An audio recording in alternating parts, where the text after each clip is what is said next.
All right, can you guys hear me? Can you guys see me? Loud and clear, loud and clear. All See right. you as well. All right, wonderful, wonderful. How you guys are doing this evening?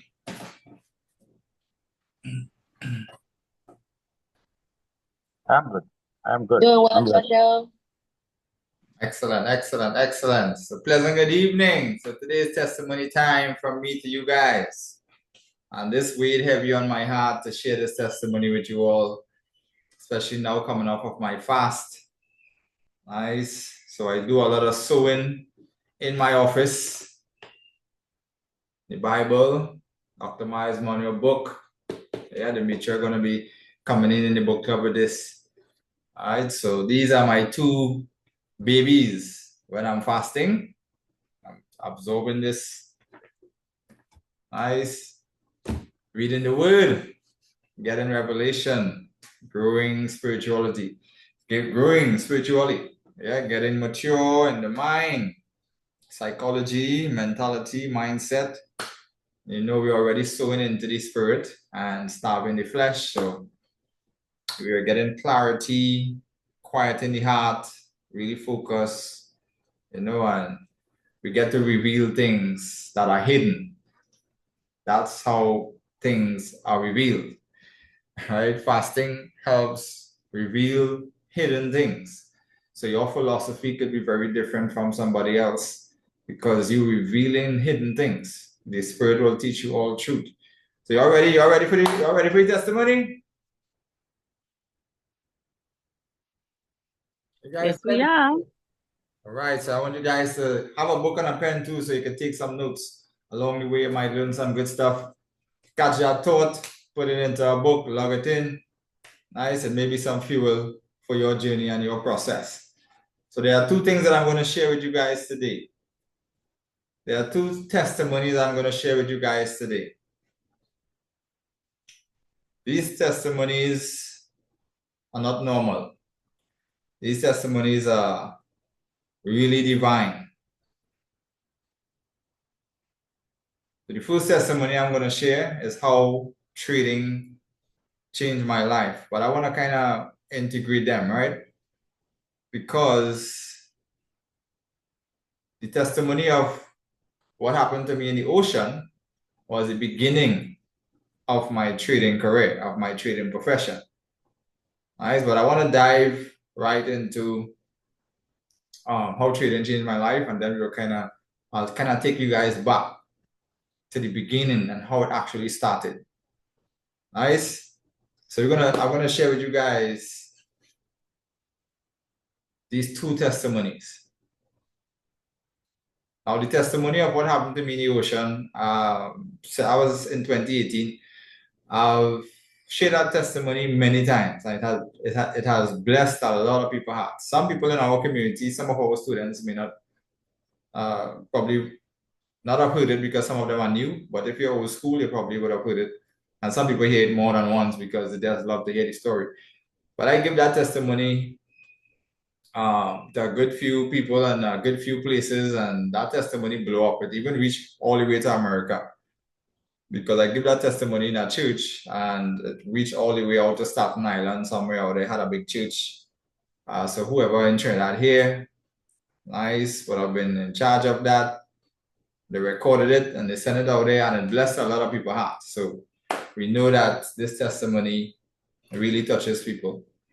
So two testimonies I'm going to talk about how Forex trading literally changed my family life and changed my life. And how I survived the ocean when the pirates and them attack us and leave us to die in the sea. Nice. So these two testimonies I'm going to share with you guys. So let's dive right into how Forex changed my family life and changed my life. change everything about, who I become, what I become. Change everything. This testimony is not to be taken lightly. I want you guys to really pay attention to all the details. So trading changed my life. I'm trading approximately a decade now, 10 years. So I've been around a while. But one of the biggest things that really take me back in how trading really changed my life is looking at my kids. And I'll tie that back to the next testimony just now. But looking at my children, looking at my girls, my daughters, is what really opened up a whole different dimension to what trading has been able to do for me and for my family. Because when I look at how I was able to, since they were in their mother's womb, I'm talking to them in their mother's womb. I'm reading books near their mother's belly. Yeah. I'm rubbing their mother's belly since they're in their mother's womb. I'm not leaving my home and going out and 10 hours a day, 12 hours a day, for the slave masters, for the 9 to 5, for Pharaoh and them, for the capitalism system. I'm home. I'm talking about not missing a clinic date. There's a lot of fathers out there that miss clinic dates because they have to work. Or the job not even giving them a break to even go to the clinic with their pregnant baby mama. So when I go to clinic, I'm like the only young man sitting down there. It's like, where are the rest of these dads, or where are the rest of these fathers? Like, very few of them you will see. But I'm there every single time my wife have to go to the clinic. I'm there. I'm there to help her. I'm home. I'm a digital nomad, right? I'm a remote worker. I'm a trader. I'm an investor. I'm an entrepreneur. I'm home. I have that time. I have that freedom. So now, with that freedom, what I can do, I can prioritize, plan, and put all my energy in the places that are most important, which is in developing myself, nurturing my family, nice training my kids up, governing my environment, and continue to grow in my knowledge and take care of my family and raise my babies up.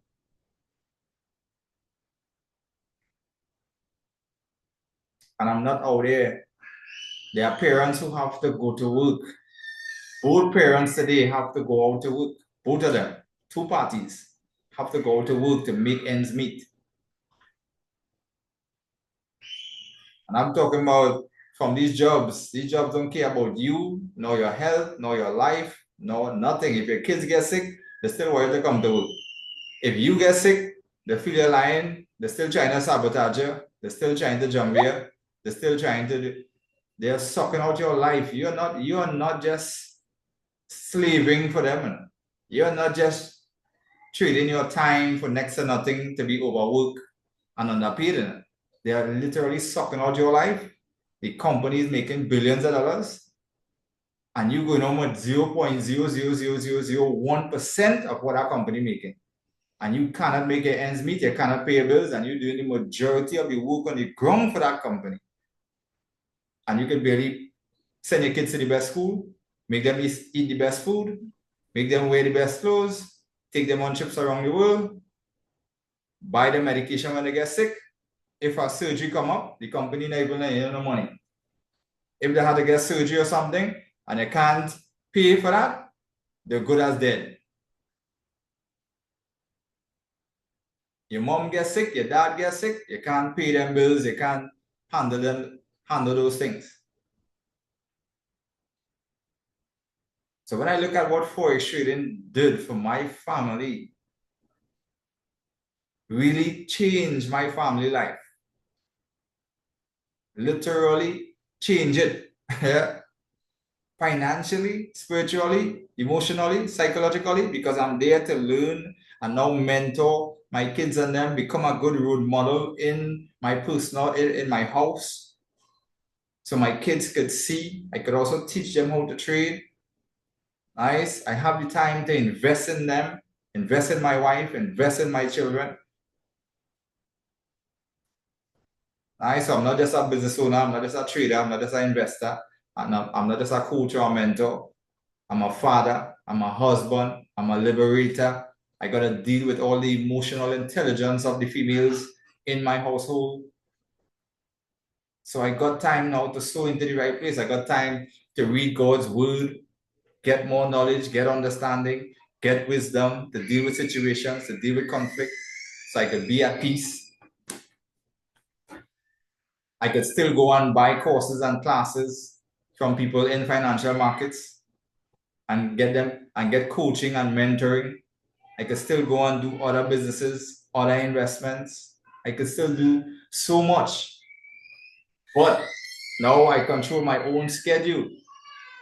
I control my own schedule now and I control my own time, and nobody can put a value on me and say, you only worth $30 an hour or you only worth $40 an hour.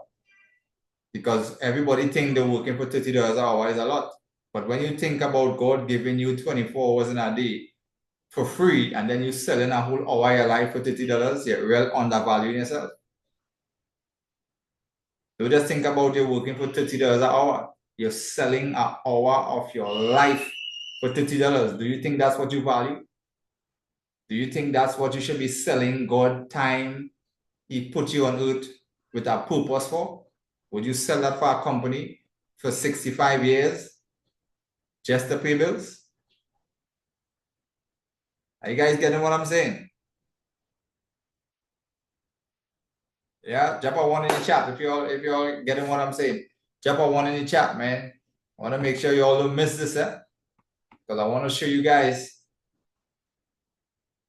how trading literally changed my life and my family life, and the benefits and the impact I got from Forex trading. So when you're here, you get into this, don't take it half-heartedly. Don't worry about who fail and who doing this and who doing that. People that's doing a lot of craziness. I could have shut this thing down. Trading is a fraud. Trading is a scam. This one lose plenty money. That one lose plenty money. I could have made them experience become my reality and not pursue it. And up to this day, I would have regretted. Why? It's the same said thing that would have been changing my entire life around. And I would have dropped it because somebody said they feel at it. Somebody said they didn't do well at it. Somebody said they didn't make plenty money from it. I remember my own aunt. My aunt come and tell me when she saw I was posting up stuff on surrounding trading. Joe, don't do that. Don't get into that. That's a scam. That's a fraud. People lose money. I was like, Auntie, I don't broken. Auntie, I am nothing good. If I have an idea about a business and I ask for $100,000, you're not going to help me. Where am I get that money from? I don't have no money. Well, when you see me doing my little thing, let me do my thing now. I don't have no money. If I lose money from trading, I don't have none. I just lose some more. So what? Just let me go and try this thing. Yeah. But thank God, I watch me. She keep pursuing me. I keep pursuing, sending all kind of video of who get robbed and who get scammed. I could have watched them thing and let it go into my heart. And up to now, if my mother falls sick, I couldn't call them and say, my mother sick and my mommy sick and the mother 10,000 and the mother 5,000 and the mother, them balling 10 in America. She's a big lawyer in America. Them balling. They have big house, BMW and Benz and still balling. And I said, if you couldn't give me a good idea before, you couldn't give me a good idea before about no business, about no investment, about no nothing. If you see me doing my thing, don't come to tell me I love you, I respect you, is my aunt. If you see her doing my thing, I end up burn her fire and she. Up to this day, she don't even talk to me. because she knows she was dead wrong, because now she see her successful in it. She remember the days when she was actually sending me videos and trying to deter me from actually, learning it. Now I can take care of all my mother medications. I can take care of all the surgeries and buy she a little life. Buy she a little more life. They say money can't buy life, but all the surgery she had was to do. If I didn't have the money to pay for those surgeries, she would have been dead long time. So people feel money can't buy life. It doesn't mean you walk in a store and buy oxygen to put in your body and breathe, or just pick up life and just put it in a dirt soup. We know we can't do that. But if your mother gets sick or your children get sick and you don't have that finances to do some major surgery that costs thousands of US dollars and you have to fly them out and all that, if you do not have that money, the doctor ain't saying, well, this is my gift and God sent me here to do this, I'll do it for free. It have doctors around the world who they do some surgeries for free or at a less cost.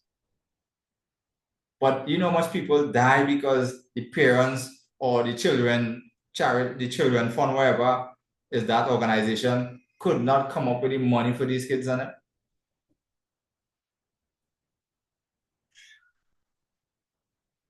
This is serious stuff. So my mom was sick. I probably spent about over $300,000 on my mother surgeries and all of that. And every month is medication. And thank God for trading, I could govern that.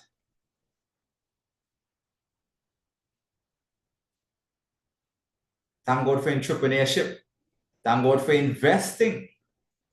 Because think about I having to go to a job and trade my time and energy and effort and sanity for money at a wage. The wages of sin is death. Yeah. Think about I having to do that. And then I got kids, I got a family, I got a wife, I got a sick mom, plus other families looking, other families need help too. Think about that. I wouldn't have been able to help nobody do nothing.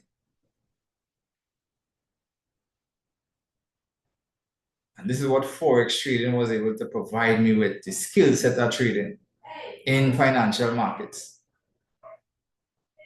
I never have to leave my kids and go to a job 10 hours a day, 12 hours a day. I did that way before.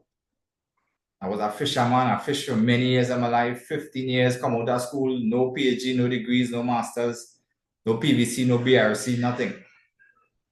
Didn't write CXC up to now. I don't even know what a CXC paper look like.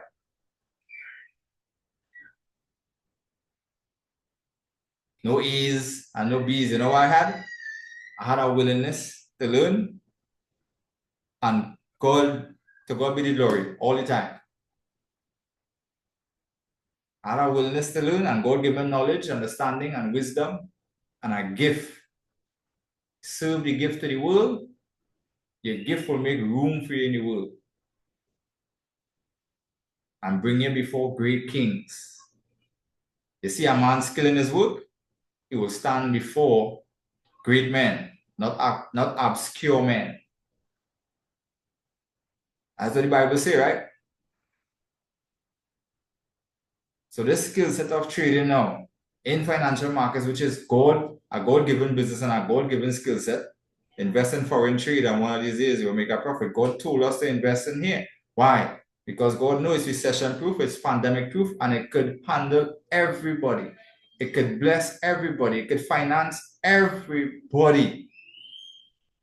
So it's not about if you like it or if it's a gift or if you want to do it. It was given to everybody on earth to participate in this industry. So no matter what you're doing, what job you have, what sideline hustle you have, if you don't have this skill set in your future financial portfolio, you're one step away from poverty, even with your traditional and cultural businesses, because pandemic will clear up them businesses.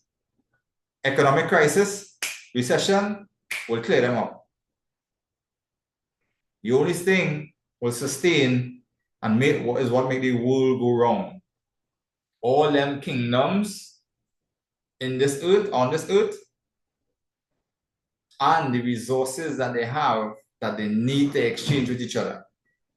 And then the currencies are exchanging. That have to go wrong. The world had to end for that to stop. So you know that it wasn't about if we feel like or if we that had to be a passion. That only for Jojo, that only for this group of people, that only for them Wall Street men. That's only for these smart guys or whatever. Yeah. You have a willingness to learn, you have common sense. I didn't come from no financial background. I didn't come from no PhDs and no degrees and masters and no accounting and no big financial background and stuff. I didn't come from that. But I had common sense. I could learn anything that I put my mind to learn. Sacrifice is the price. I sit down and drill it and learn it. So when you look at what Forex trading and financial markets do for my family and I, really setting us free. Because I know a lot of people in financial markets never, and they're around 15, 20 years, never experience that true financial freedom, that true financial stability, and that true financial independence because they have never been taught the right thing. The people who know us and the people who are around us, they all know the right thing. They all have the right thing. Nice. It doesn't matter how long you're here, it's what you know. You could be here very long and learn the wrong thing and just never get it right. Nice. Or you could be here very short, for a very short time, learn the right thing and do extremely well. So it's not about experience. Because there are a lot of people experiencing error for a long time. And never produce any good fruit in here. But you gotta learn the right thing. So God blessed me in a way to make sure because God knew I wanted it. God knew my heart. I was seeking, I was searching, I was knocking, I was asking. Bible say, seek and you shall find. Knock, thou shalt be open. Yeah. Whoever seeketh findeth. Whoever knocketh, thou will open. So God open up the doors. And one of the biggest things that make me really, come to my consciousness of living in this reality, experiencing it, being a perfect example of what it is when I look at my children's life and how I was able to be there every step of the way. Every day, I am there to train them up, to grow them up. My daughter is only 3. She already leading a whole prayer meeting. I am modeling this. They come into my office. They see the daddy doing business. They listen anything I'm listening to. You think they can't understand, but I'm reading this stuff to them. They're getting that knowledge in their head. They're watching the daddy as my daughter said, Daddy, you're my superhero. You're my superhero. I am modeling it I am the influence. That people, children, they're not home. They're on work, fighting to make ends meet. So their children are being influenced by the internet, or the children are being influenced by the rude boys on the block, or the jogs men, or the good for nothing and them all over the place doing a lot of craziness. Some children literally being inspired by delinquents. And the real role model is supposed to be the parent in the home. In the home supposed to be the first college, the first university. But we think only going through the children book bag and making sure they do their homework is teaching them something. And we think we don't have to be teaching them anything home. We send them off to school and in school they learn. And when they come home, we just try to make sure they do their homework and that's it. You're supposed to be modeling something with your personal life and what you're pursuing, your God-given gift, your purpose, getting knowledge, understanding, and wisdom, seeking it, living out entrepreneurship and applying your gift. Your children are supposed to be seeing that. And look at you as, yes, that is my idol. I am modeling my daddy, I'm modeling my mommy. Your home, you could work on yourself and then let your kids and them see you and model that. And you start to really leave an inheritance for your children like that. Not just about money and material things. You leave a house, you leave a car, you leave a piece of land, you leave some money. You're literally leaving an inheritance for your children when you actually put yourself in a position to come out of the slave system. As God said, set my people free. Come out of that Pharaoh. People of Israel, come out of Pharaoh land, come out of Egypt. Put yourself in a position now to come into true abundance, the land of milk and honey. Blessing, prosperity, and God's wealth and health. God gave us the ability to get wealth. Wealth is our birthright. So I'm always home with my kids. I can train them up. I can teach them. So when they get old, they won't depart from it. Nothing lacking, nothing missing. At no time, run out of milk and pampers. At no time, couldn't afford. Within my 10 years, because I become a good steward and a good manager, and all these characteristics you have to build, because I become a good steward and a good manager, I could bless my family and I could cover them. Nice. Not just financially, but also psychologically, emotionally, because when you're dealing with females, you gotta have knowledge to deal with emotional intelligence. With your wife, with your kids, with your mom, whatever. You gotta be there. You gotta be their mentor, you gotta be their coach, you gotta be their trainer. You gotta deal using man, you have to provide, you have to protect, you have to sustain. Yeah, you have to teach. Using man, using male at the house, using father at the house, using foundation.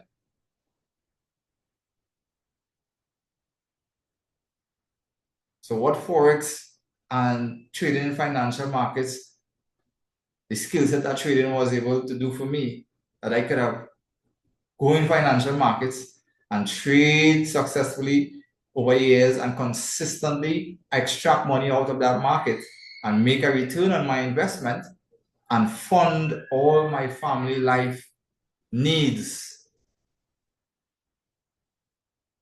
fund kingdom activities, not even for my own self, because it have many times we did charitable work. There are many times, even students, we don't say that we don't record that and post that up to get any likes or loves or nothing like that. And we don't expose their names and who we help and who we don't help, but they know themselves. It have many people who fall sick, needed surgeries. We funded heart surgery. So God didn't just bless me for me. God made me a blessing to a lot of people too. My own family members, my brothers, my sisters, whatever, if they need something in any time, financially, I am there to bless them. My wife, my kids, my mom, my dad. I've got the finances to bless them. If you have no money around, if you have no money, you cannot help your mother, your father, your brother, your sister, nobody in need. You don't even have to give.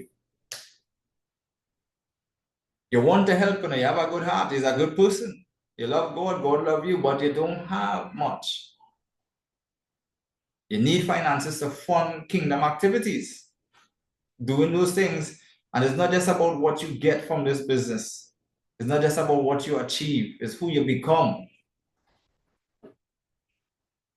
And that's how trading and financial markets has literally changed my family life and my life.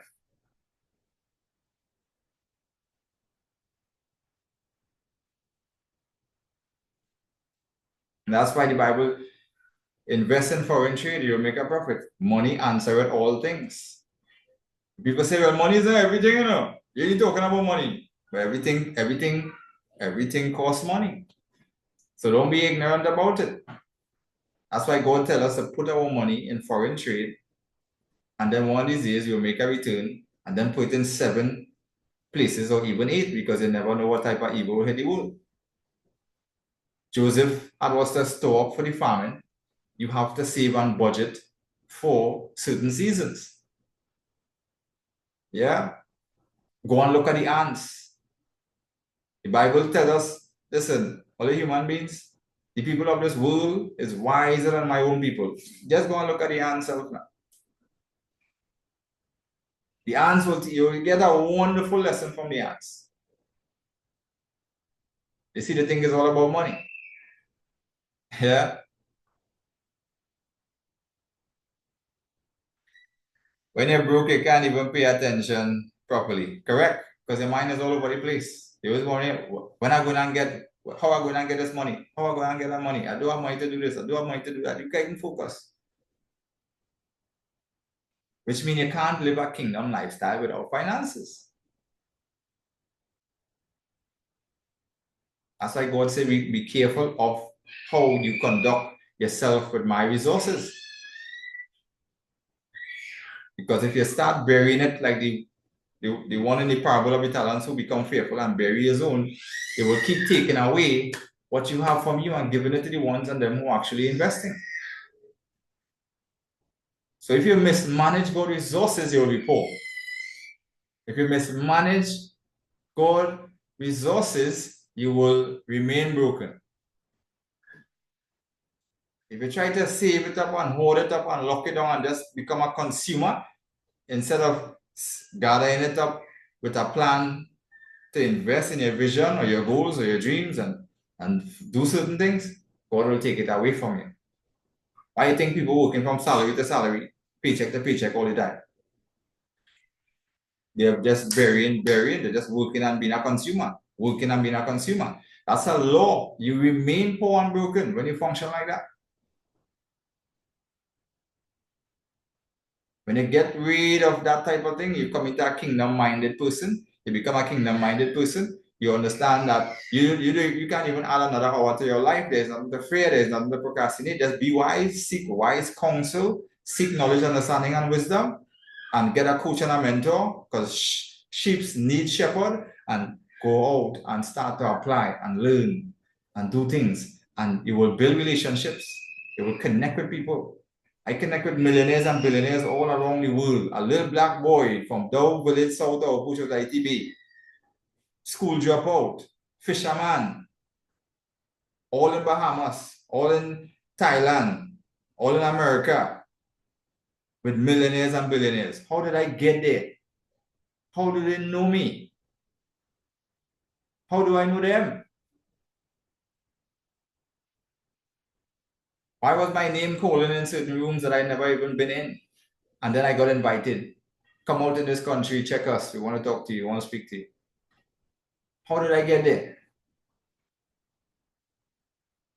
Gift, man. The gift makes room for you in the world. Build relationship. Connect with people. Surround yourself with the right people, with the right kingdom-minded.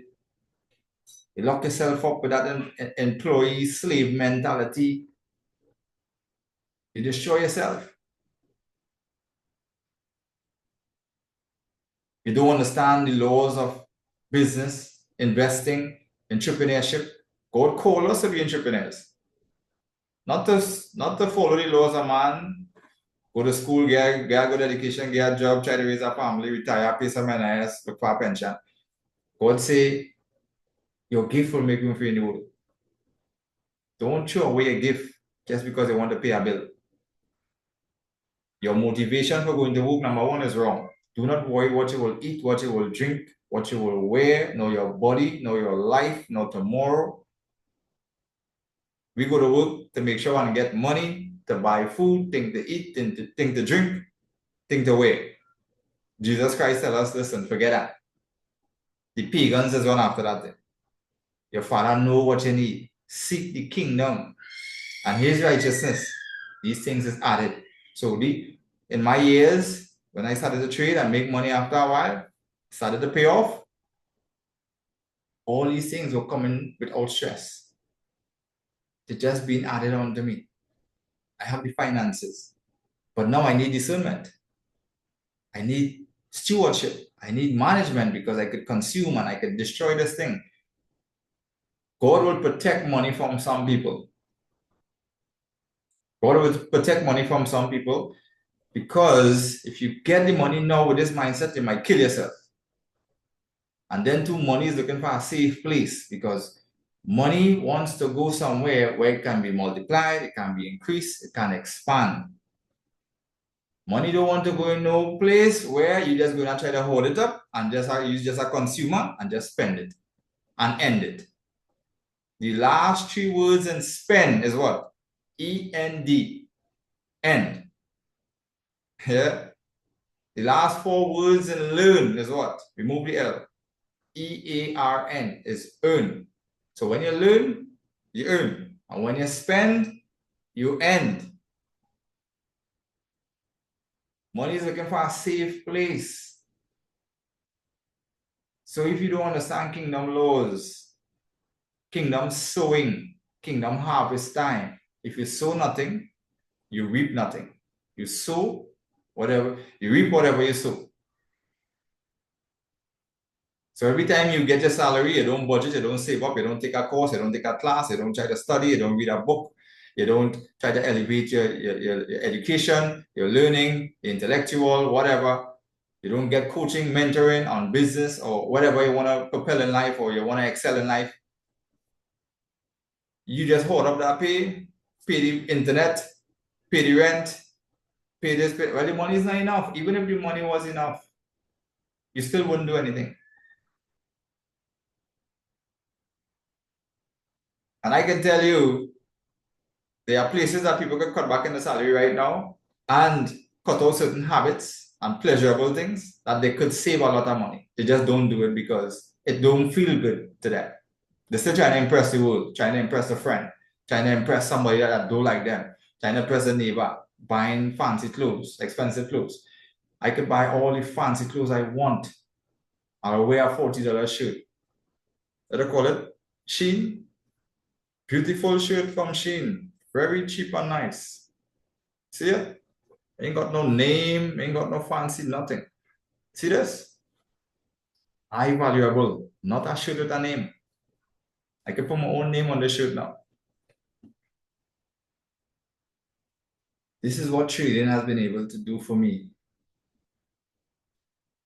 Forex market, trading financial markets, do for me and my family. I got time, quality time to spend with my kids, quality time to spend with my wife. I got time to help, continue developing myself. I have a mission, I have an assignment, I have a purpose, I have a gift. God called me to do this so I can make millions of dollars. I'll still show up here and use my social media platforms and use my community and still help expand God's kingdom on it. I'll still do it. Forget who watching and say, if you have plenty money, we should not here for. If you have this, we should not here for. You really think Dr. Miles Monroe, who had a jet, millions of dollars he make all over the world, you think he wanted to go and lie down on a beach for 6 months or a year of his life? Or go and just rock back on a beach and drink and eat for the rest of his life? Jim Rohn, all them successful motivational speaker, Elon Musk, all these rich, you really think the billions of dollars that they have, they just want to take the rest of their life and go and lie down on a beach? There's somebody right now saying that I just want to make $5 million and that's it. If I could just get $5 million, that's it. If I could just get $10 million, that's it. Them going on a beach and live for the rest of their life. They have money to live out the rest of their life. And they're just going to be unproductive, unfruitful, no vision to complete, no purpose, no destiny. Make this money. Just know it could it last the next 45 years of my life? Could it last the next 30 years?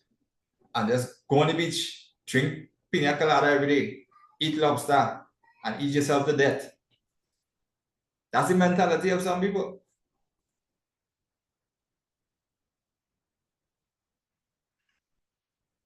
When you have a gift, you have a passion, you have a calling, you have an assignment, a mission that God gave you, it's not about the money. Their lives to impact. We got to call some people's spirit out of them. We don't want them to go to the grave. And so we have that liberating spirit to pull it out of them. Make them know that you're here for a purpose. You're here for a reason. Don't just go and lose your life and don't just live promiscuously. Come out and be a blessing. Bless your children. Live up. Live up. So Forex trading was really able, trading on financial markets was really able to make me govern my children. govern my wife, govern my family, provide all our needs. I messed up the first 27 years of my life. The last decade, I get it right. But the first 2 years, I was still in a transition, transformation type of, season. Then I started making money. I become a good steward. I become a good manager, and I maintain it from there. Because God wants you to know, if you are not faithful with little, how the Heavenly Father will give you much.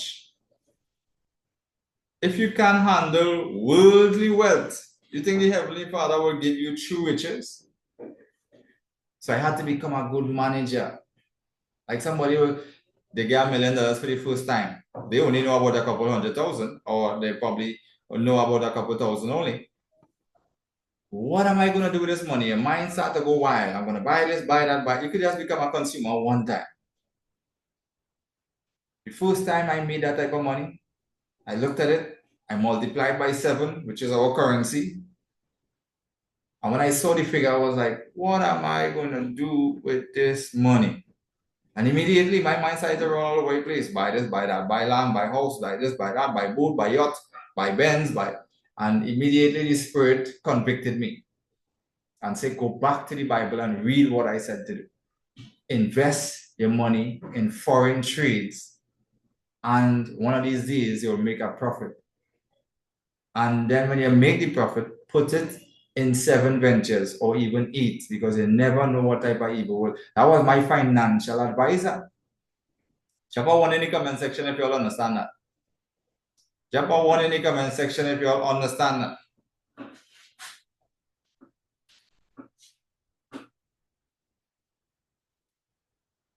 That was my financial advisor. So I didn't have to what I'm going to do with the money. Just consume, just buy material things, just buy vanity.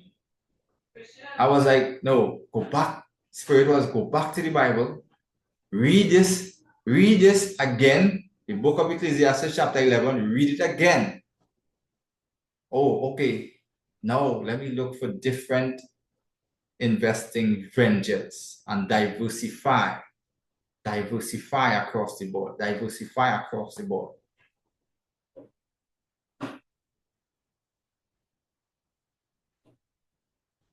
And then I was like, yes. Now I'm not confused anymore. So I went and I started to do the same thing. I went and started to invest in different ventures. So that's where the Jojo Steam Seafood Restaurant came out. That's where the rental business came out. That's where the buying and selling of the cars came out. And then I went on different assets, different instruments, different crypto investments, different stock investments. And I went and spread it across the board. So now we got a flow generating east, west, north, and south. So now what am I living off of trading? All these things generating money. Who cares about where it comes from? You follow a law that provides a cash flow so you could govern your family and govern yourself and create your own economy and create a better financial future for yourself and your family. So I follow the law, and the law actually make that happen there. Boom. All the laws, wealth is our birthright. All the laws is right in there in the Bible to make you wealthy, to give you a breakthrough.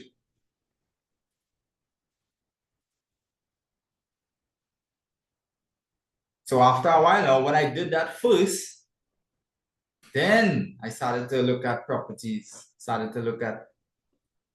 then I said, okay, I got my daughters. My parents wasn't able to leave any land and house and thing for us. God bless them. Thank God for them bringing me into the world. They have done their part. They prayed for me. I show my mother prayers protect me. My father prayed. I show their prayer protected me a lot of times when I never used to pray.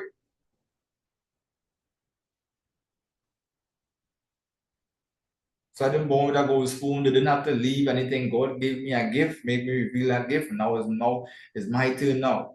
I can provide my parents with the life that they might be able to provide me financially. They wasn't able to provide me with financially, but now I'm able to pay that forward to my kids and to my family and still bless my mother and my father and my family. And there's a lot of people who have coached and mentor over the years who get to that stage too and started to bless their own family and transform their own lives and their own family lives because I am modeling that for them to see. So they are not just followers. Yeah. They are not just followers, they are disciples. A follower will follow you. On Facebook, you will see follower. TikTok, you got followers. Instagram, you got followers. But you don't want followers. You want people to follow you, but you don't want followers. And you want people to follow you because you have a gift. Because if you knew you, would you follow you? It's just like it's just like marriage. If you knew you, would you marry you? Yeah. So you want people to follow you, but when you have disciples, I have a gift.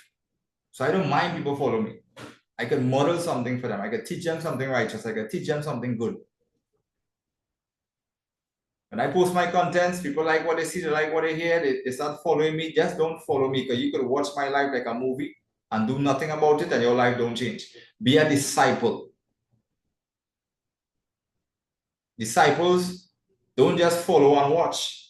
They actually start to do exactly what the person that they are watching doing.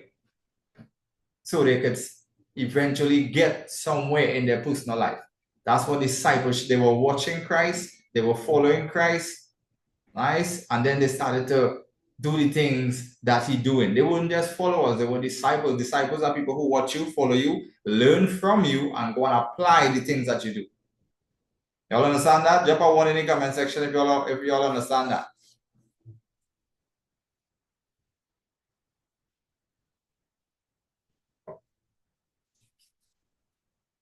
That is what disciples are. So the people in our community, the people in our trading school, they were once followers, but they had a discipleship mentality that they took action and they invest in themselves. They come into the school, decided to learn what I learned, and now they're on their part of applying it and actually bearing the fruit that I bear.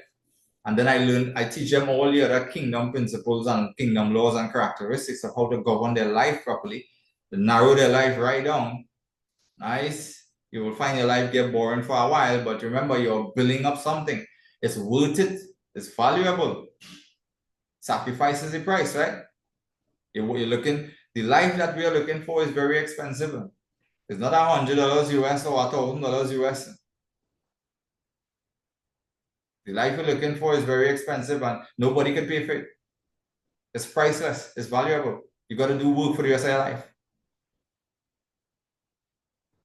You got to apply yourself for the rest of your life. You can pay somebody for their time, they value their time, and they coach you and mentor you. But then you got work to do with commitment, consistency, persistence, courage, determination. You got to push through. Discipline, obedience, motivation, small part of it. Grow through. So after I follow that law, when I saw the money multiplied by 7, and I saw, wow, this is a lot of money. Never saw this kind of money in my life. What to do? Spirit sent me back to Ecclesiastes chapter 11. This is what you do. So I went and do that. Then after a while, I said, well, okay, now I'm going to look into properties. Now I'm going to look into buying land. Because God was in a land business, real estate. God was in a giving Abraham and giving the God of Abraham, the God of Isaac, the God of Jacob, the God of all of us. He was in a land business. Say a good man leave an inheritance for his children, and God leave us with some land. He also prepared a kingdom for us before the foundation of this world. But he gave us land to live on. So I was like, okay, the next thing is to set this up, set this foundation up. So I got my daughters and them, I got these properties. My plan is to build apartments on them and then rent them out until they get old and they want to, move in it or live in it, whatever. For me, I don't want a house, one house nowhere. I want to move around the world. Yeah. I don't care for a property to live in.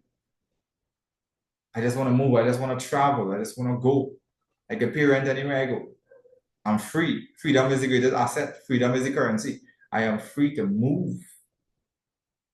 If I'm here and I don't like it, crime raise up, some problem in that village, some miserable neighbor next door, I don't have to worry about beating up, selling the house, doing this, doing that, or staying in a place and locking myself down to one geographical location because that house there, I just move around the world.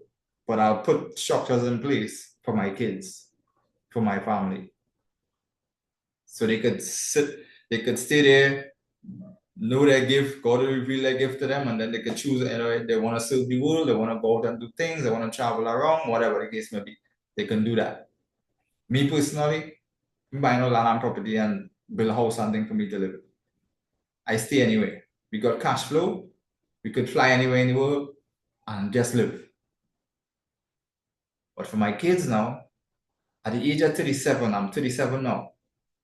Remember, I messed up the first 27 years of my life. Started my trading journey in 2016. Nice. Now here we are. Already have things in place for my daughters and them. Put properties on that. Rent them out. And I'm not just leaving them with a house to maintain and manage. It's an asset generating. So they're gonna grow up with something shooting money at them. But this is not just daddy. This is not just daddy fix your gold spoon. And daddy just giving you this and daddy just giving you that and making your way easy. They're gonna understand fasting. They're gonna understand praying. They're gonna understand abstaining from food. They're gonna understand here kingdom laws. I'm teaching them all that. Why? Because it's better you leave more in them than for them. Because if you just leave things for them, they will destroy it. But if you leave it in them, kingdom laws in them, values and morals and stuff in them, they have it for the rest of their life and for their generation. That's the key. And even if people come out here and instill that type of inheritance in their children, even if they can't leave nothing for them, they will be able to come out in the world and God give them their own gift. They could come and develop something for themselves. They could be the black sheep in the family that come and get a breakthrough and break the whole generational curse, like myself, and come out now and do something meaningful. Impact the world. Global, international.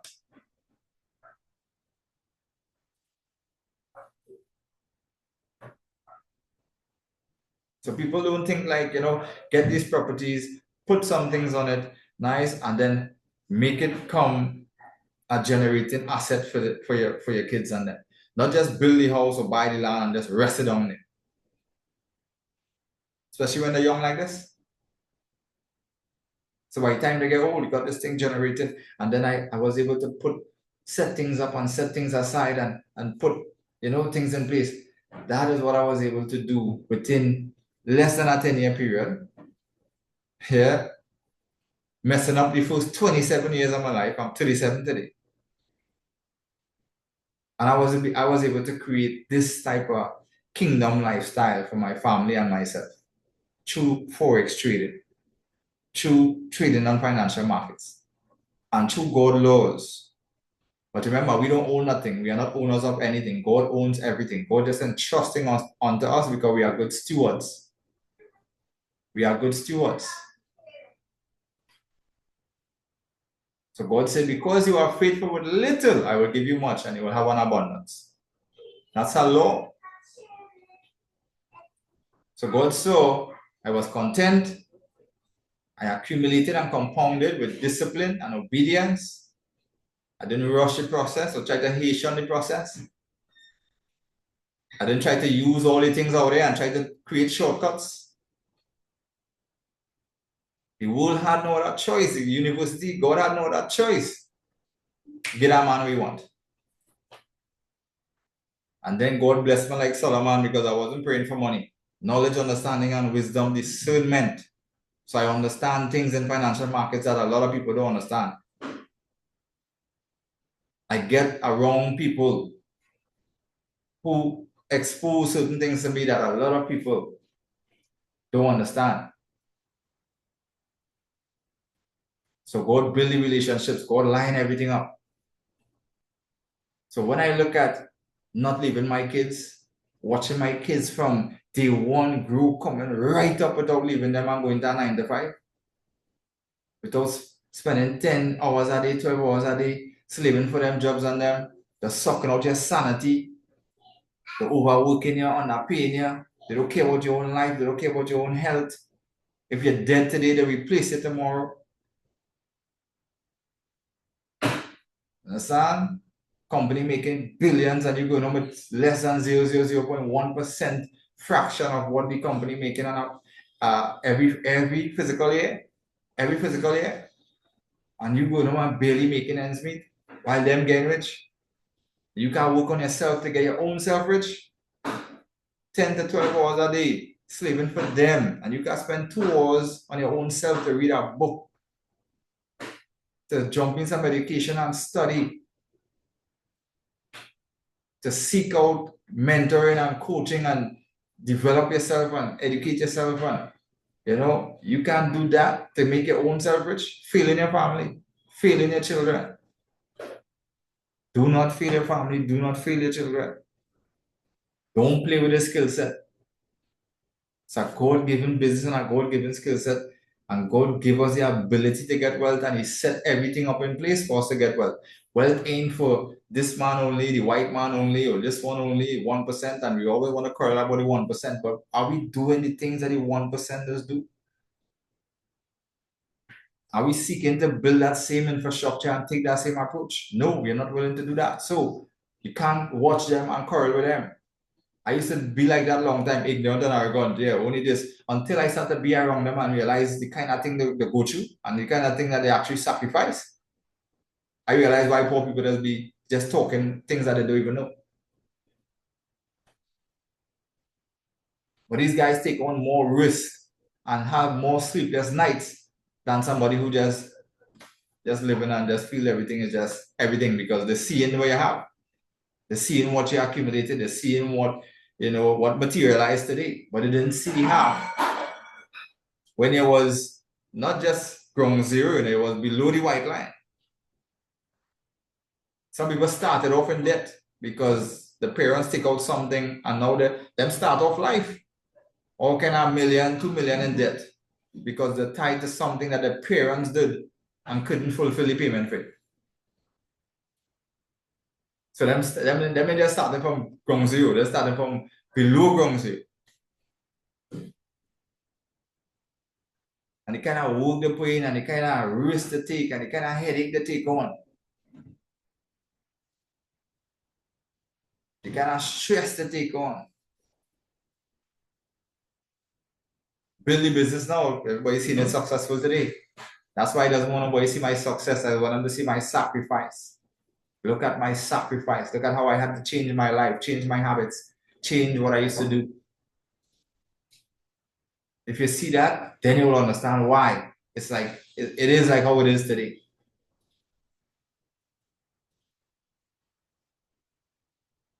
So when I look back at how I never had to leave my children and them, watch them grow, have time to grow them up in the way that they shall go. And when they get older, when they depart from it, we have parents going out there, children getting molested. They're job the children by daycare, by mad people, all kind of things. Sometimes some of the children dying. The children going up in the streets, running by some neighbor, some uncle, somebody interfering with them, molesting them, all kind of craziness happening. When you're home, you could actually do your work online and take care of your kids. You come and you spend an hour or two, you do your stuff, and then you go and attend to your kids, spend quality time with them. You're always there. You should be working towards this. You have to position yourself. Nobody's not going to put. Everybody is in a position today because that's where they put themselves. I put myself in the sea. I position myself like that. Life and circumstances happen and kind of help shape us and position us to it. But we have the knowledge, and we are not a tree. We could move.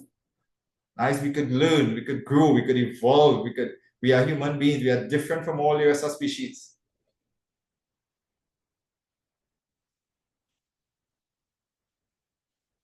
I remember you from the B. Nice to see someone. Yeah, you really know me. When you mentioned the B, you really know me then. Nice. So yeah, we can evolve, we can grow, we can learn. So we could always change our situation. We could always work to better in it, evolve in it. Whatever programming and whatever conditioning we get from when we was young in school, from our parents who didn't know better. We parents love us and they want to protect us and they think they know what's best for us, but God gave us a gift different from their own sight, their own vision. They wouldn't see it because God gave it to us. They won't see it. They want us to become doctors and lawyers, and you shouldn't even go college unless you want to pursue a profession that requires a PhD or a degree or a master's. You shouldn't even be there.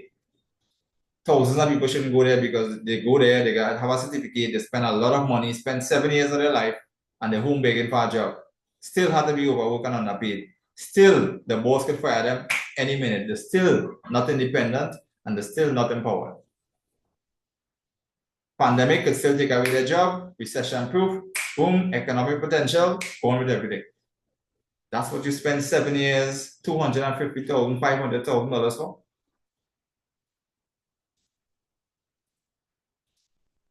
Get into entrepreneurship, get into business, get into investing, follow God's laws of how to get wealthy. No job gets you wealthy. No salary, no wage. Wages of sin is debt. Work yourself to death for a wage. That's what the wages of sin.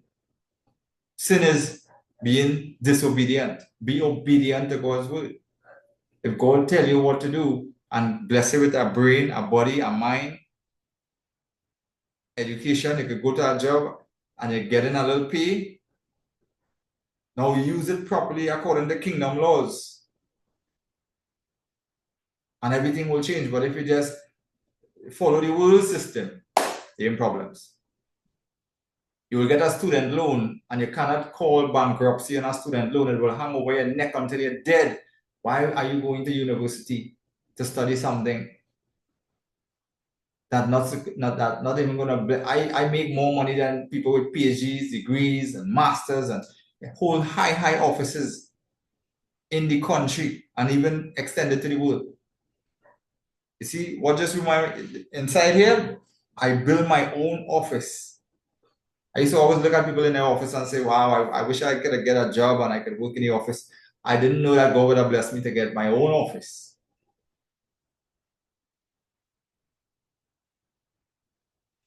So when we look at people going to work and they're suffering and they're doing all this craziness and the jobs don't care about them and the children are suffering for it and the parents are not around to nurture the children and the children being molested by other people because they're not home to nurture them, grow them up, teach them to model something for them, to turn their school into the home into a college. Yeah, turn your home. You read the books, get the knowledge, teach your children.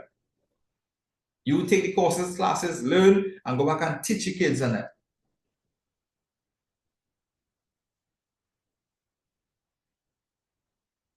So this is the governing of my entire life here.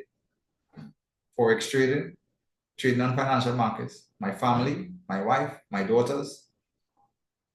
I am home. I am free. I'm still making money, time, freedom, and money at the same time. I can learn, I can grow, I can spend time in God's word, I can read, I can continue developing myself because I have a global community to serve. And I have my own household to keep knowledge, understanding, and wisdom flowing. So I have time to prioritize and focus on the most important things. When you're working a job, you got a 9 to 5 and you don't have time to focus on that. You're always studying about going to work next day, preparing for work next day, going to work next day, preparing to work next. And you're going to make somebody else rich. Nothing wrong with that job. Nothing wrong with going to work. Something wrong with having a job only. And something wrong with just sitting down and trying to build your future or your children's future on a salary. Yeah. No, it's not hard. It's very simple. It's not easy, but it's simple. Simplicity is key. And the way how we teach it, keep it very simple. Yeah. So this, think about it. And it doesn't make me better than people. Knowing that I'm in this position, it doesn't make me better than nobody. It actually, it actually puts me in a position to feel pain. It doesn't make me better, but it put me in a position to feel pain. Why? When I look at how other people, sometimes I'm driving. Sometimes I just look at, you could see pressure on these people facing, and they stand up waiting for a car. You could see this woman, she just on the side of the pavement, like, let me jump in front of her car now. Suicidal thoughts, like life so hard and the way things are going. And the pressure, the pressure is building up. You could see some people face, they're weighing it on their face. You're like, oh God, give these people a breakthrough. Give these people a breakthrough. Give them a spiritual awakeness. Give them a breakthrough. So it makes me feel pain when I look at others and I want what I am experiencing for others and they just can't get it. They just cannot get it. They just can't wake up. They just can't see beyond their job. They just can't see beyond their job. So it pains me, it hurts me. The passion that I have and what God allowed me to experience and what God saved me and called me to do. And some people will just go to their grave, man. I mean, that's just how it is. We can't save everybody who is not God. Some people won't even try. Some people will just be ignorant and arrogant to anything surrounding investing or entrepreneurship or being a salesperson. Sales is one of the biggest, sales is one of the biggest thing in the world. We look at somebody who's selling something as some kind of beggar, as some kind of small, some less than. All those big companies, Apple, all those big, everything they're doing, they're selling something. You buying, they selling, they're billionaires, you're a pauper.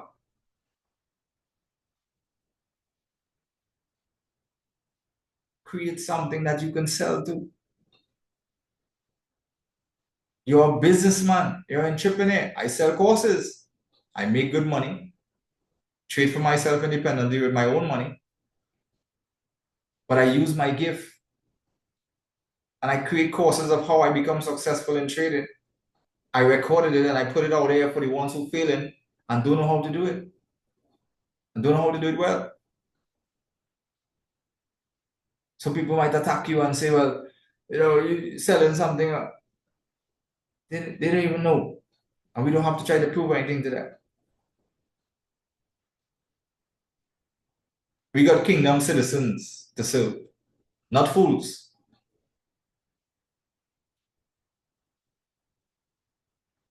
But just look at how God helped me govern my life. That's why God is my mentor. Jesus Christ is my mentor. Dr. Miles Monroe is my mentor. And not because they made millions of dollars, because of their character, their righteousness, their discipline, their obedience. I was inspired to have that same type of character. So my God owns everything in the world and every living thing inside of it. So when people walking around with, come and meet my 7-figure mentor and come and meet my 8-figure mentor, I don't care about all the mentor. What kind of character these people have? Are they making millions of dollars from manipulation or are they teaching truth? I don't care how much money they make. Then they can't inspire me. I gotta see a righteousness, I gotta see a character, I gotta see a good stuff. That. Yeah.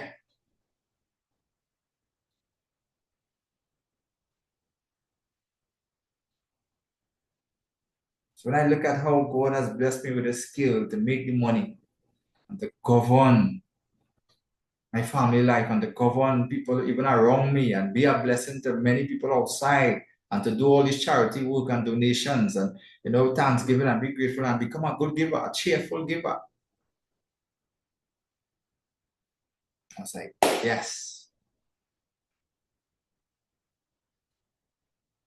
So when it comes to my mom, thank God for Forex trading.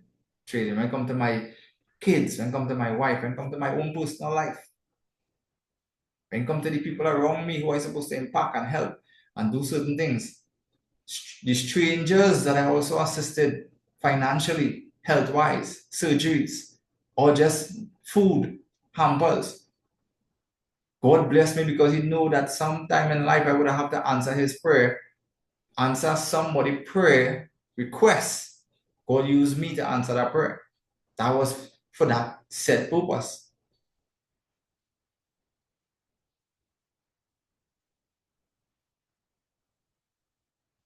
So when I look at, I'm always home, never have to leave my kids and them, I never have to go and slave for the slave masters and the capitalism system and Pharaoh on them for no boss. And I control my own schedule, I control my own time, and I could already put properties and things in place for my kids already. And any sick and surgery, we have the finances to cover that. So I am my mother pension. I'm a pension plan. God bless me. If I wasn't around, my brothers and them and sisters and them, they're not able to do it. So did God save my life for all of this? Save my life for all of this. Now I'm gonna take you guys back now to before everything started. So before I started trading, this is where I end up in the situation out in the ocean. This is where the pirates attacked me and my friends and left me in the ocean to die. The Spanish cartels and them, the Malandros, Pirates of the Caribbean, the mafias and them, yeah, they attacked us out there. 3 of my friends and I. Yeah, some people was on that boat that night, never saw up to this day. They died.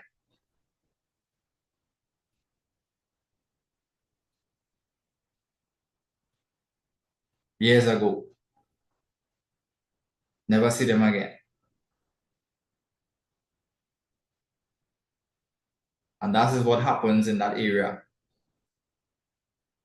When people go missing there, you don't even find their body to bury or take back to their mothers or their fathers, or you don't get no disclosure. They just vanish forever. Happened many times. Because once you hit that specific ocean and you go out in the wilderness there, something could clear up, something could eat you up, some big shark, something clear up, and that is it. Nobody could find you again.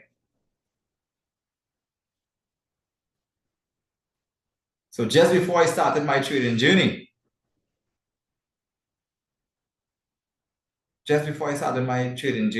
I went out and encountered this ordeal. It happened around 5:30 on Thursday evening. I can remember very well. Happened about 5:30 Thursday evening. I was in the boat, so I am the captain. I am in the back on the stand on the engine. So I have a friend, there are seats in the boat, a seat in front of me, other seat up by the bow, and my friend is facing me. I'm watching here, so my back is against whatever is coming up from behind. I'm looking forward, he's looking back. So he was like, we was tied onto one of them trim platforms outside of LNG there. If you ever go fishing outside of LNG, they have a lot of different platforms and rigs and all that. I said the iron stuff in the water. We were tied onto one of that. So my friend now said, Joe, a boat coming up. I look at a boat coming up on way there. And I just turned around and watched the boat and I was like, I don't know, man, that may be some fishing boat. Because normally if we traveling and we see a boat tie onto a rig or we see a boat anchor, we will run up on the side there, man. What going on, boy? We're holding there. Our fisherman is operating the sea. What are you holding there? Are you catching anything? We go ask them, because if they're holding anything, we go run not too far from them, drop we anchor, and we go fishing and hold too.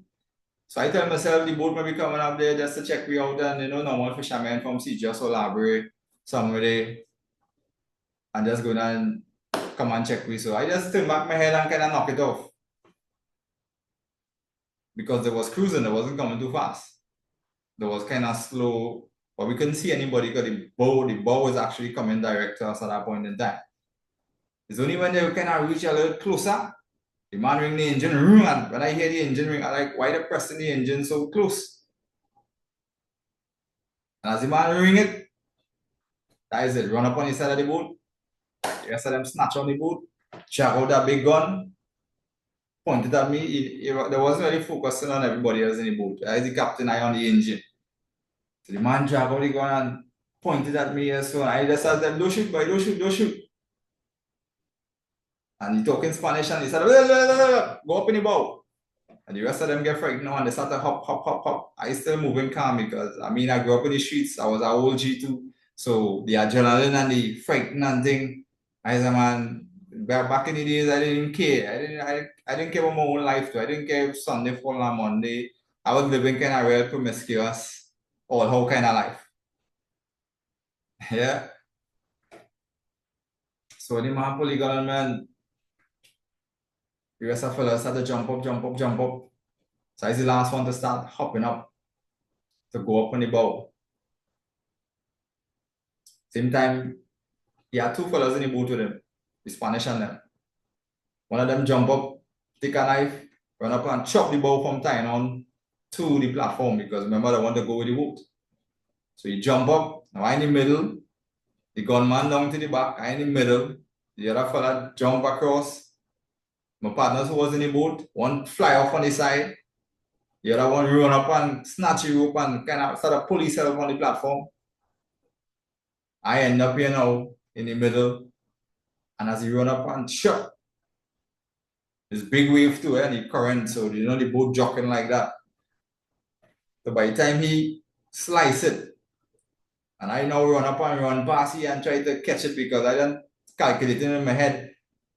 Boy, me going with them in this boat, and number one, me taking no violation, no throw over. I run up and try to dive and snatch that rope. And you won't believe I run up there, run past he, dive off and miss that rope. So once I miss the rope, tie on to the platform now. Then put on the engine, start the engine, and ring out and start to go down the road to it. So the next fella in the water now, I in the water, and the other one get to make it on the platform. And God set that whole thing up in that way. Because if he didn't make it on the platform, nobody will never know we was out there.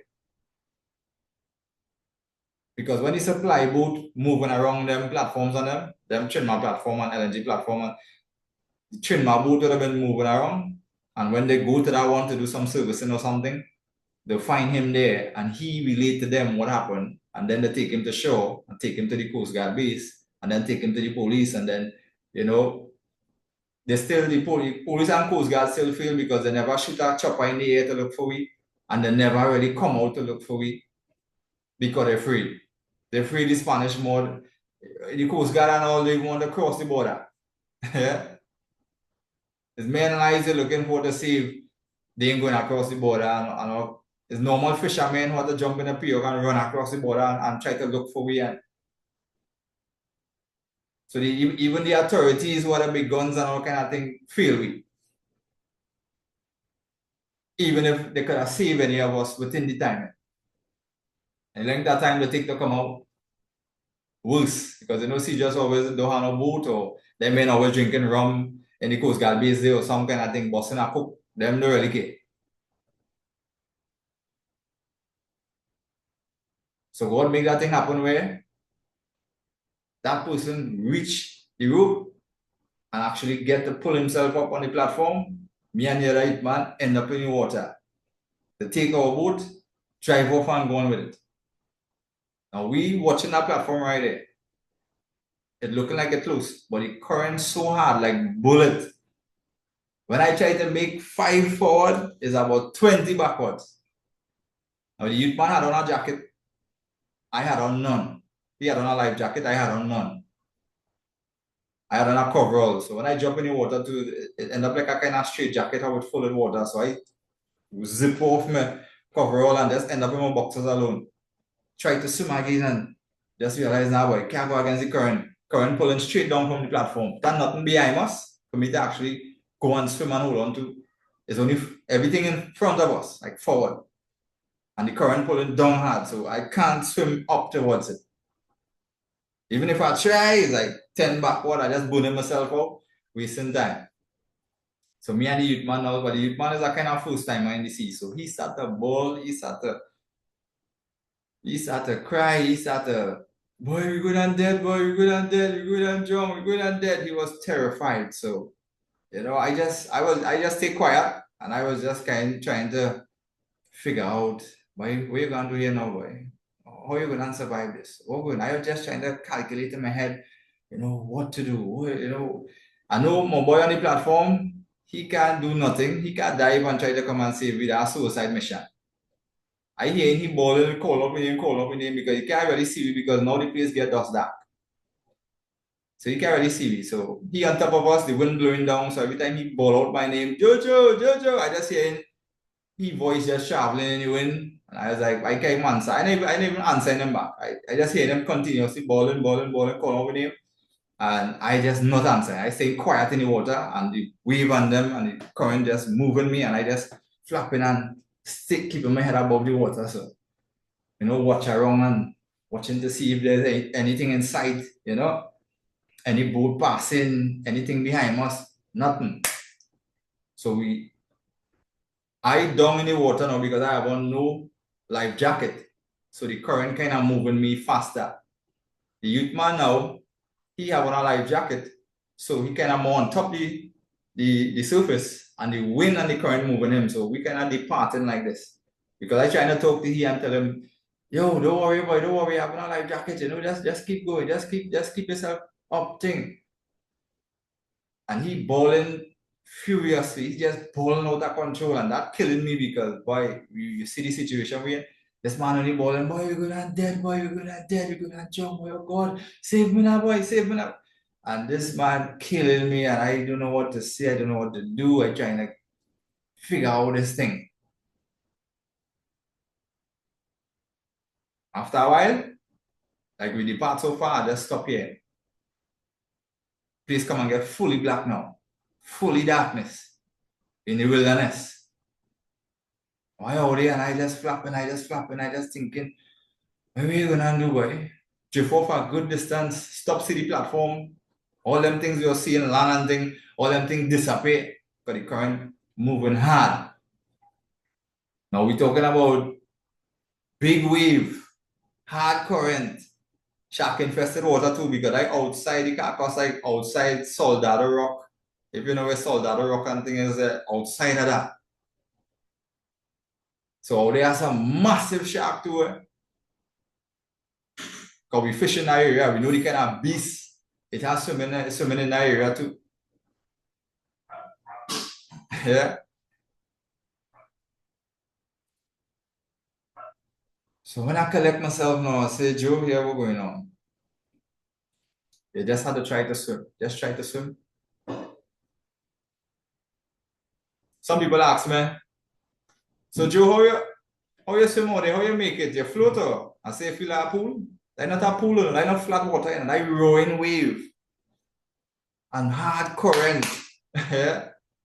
Like the wilderness and the call out there, the serpent's mouth, because how the waves and them is kind of clashing against one another because it's have a kind of Y. See like how a Y road is?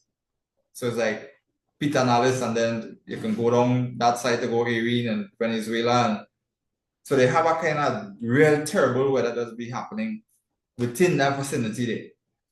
They call it the serpent's mouth. Because of how dread it does be, how dread it does look too. It's like how the men will be traveling in North Sea and you're seeing it drastic. Nice. I how it will be. Just imagine being out there in nighttime in the wilderness, no life jacket, shark infested area, and the weather bad, big wave, hard current, and just tossing your body all over the place. You can't even swim properly if you're swimming so, and you can't float on your back like in a pool. So how I start to do it now, I just say, you know what, don't fight against the current, start to swim with the current. Just go.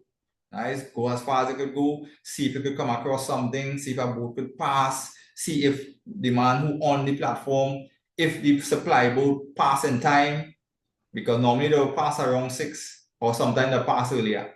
If they pass earlier, they're not going to come back again until tomorrow. But if they didn't pass yet, you would have seen them within, they would have met him within that time that it happened. So he would have get the news a short quick, and probably a boat could have come out and trail and find us along the way. But that didn't happen. I spent the whole night in the ocean. Nobody come to our rescue, nobody come to save me, but I'll tell you something about God. Nice. So I started to, you know what, swim. How I had to swim now? I had to duck under the surface level that rowing up like that, flap, and I just come up, gap for air, and just duck back down, and that's how I tried the whole night. Because I can't swim on top like this. I can't float because of how the water roaring and roaring and roaring and roaring. So I gotta just duck like a turtle, flap, make a little distance, and when my air run out, come up, gap for air. Sometimes I come up and I gap and I wave now crash same time, bam, straight in my face. And I drinking salt water, I swallowing salt water, I peeing and swimming at the same time because all that salt water I drinking. Sometimes I come up, gap, choking, waving my face. Pressure, swimming and peeing at the same time, trying to survive. I realize there's nothing to hold on to, nothing to swim to, nothing inside, no survival in place. I say, nah, boy. I say, death is most warranted. And I say, Jojo, you're going to die tonight. I don't see death most present. I don't kind of start to accept it that I'm going to drown. Nobody can see me again. They're going to find me dead if they ever find me at all, because you see the youth man, we never find him. Up to this day. I went by your parents something after and said, oh, them never get to bury him. Not like never see he again. Never get closure with he or nothing. Even on the other side, in Venezuela, had people driving up and down looking for somebody floating with a life jacket. Nowhere to be found. They did find a guy, but wasn't he. But somebody else ended up with another Malandro scene. And that person get found on the other side.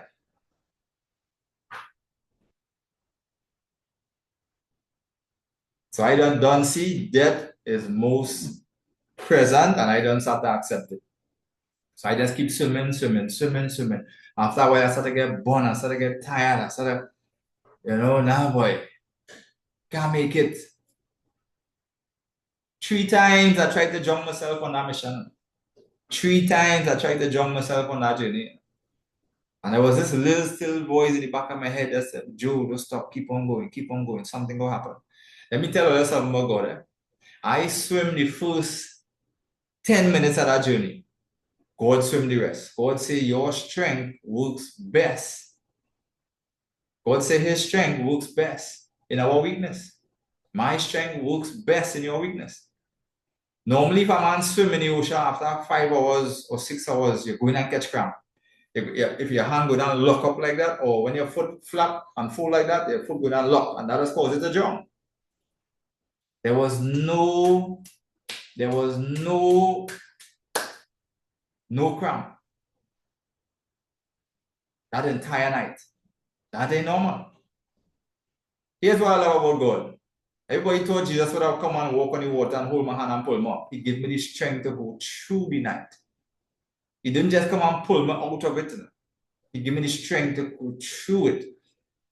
Now, I was a real sinner. I was an evil man. I was addicted to the dark side. So God maybe put me in a position where he had to flush me out first.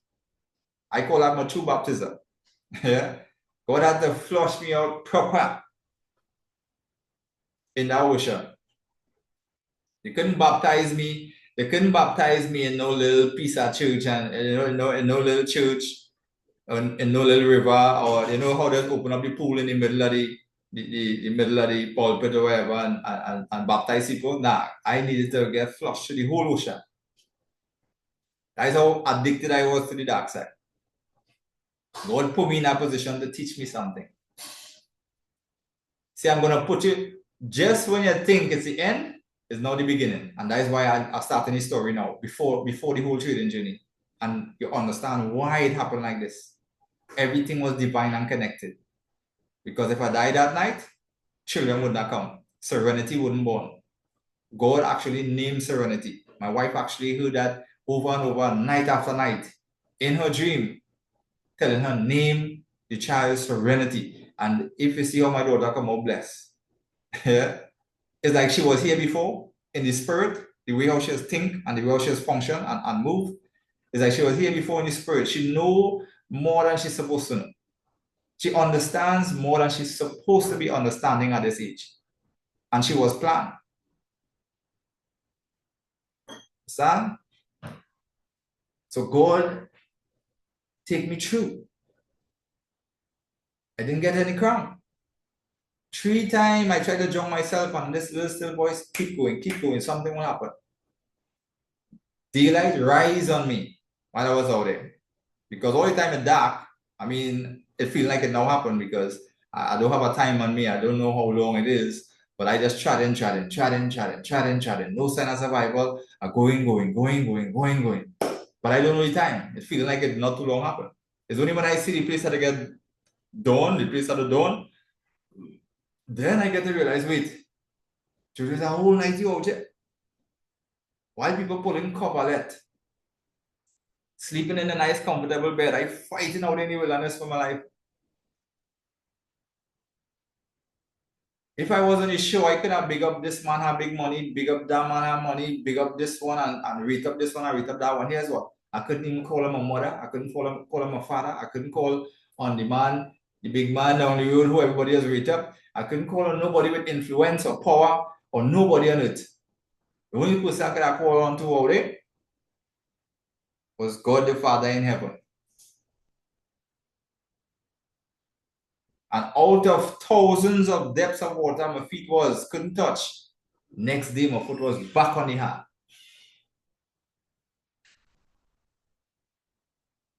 No life jacket.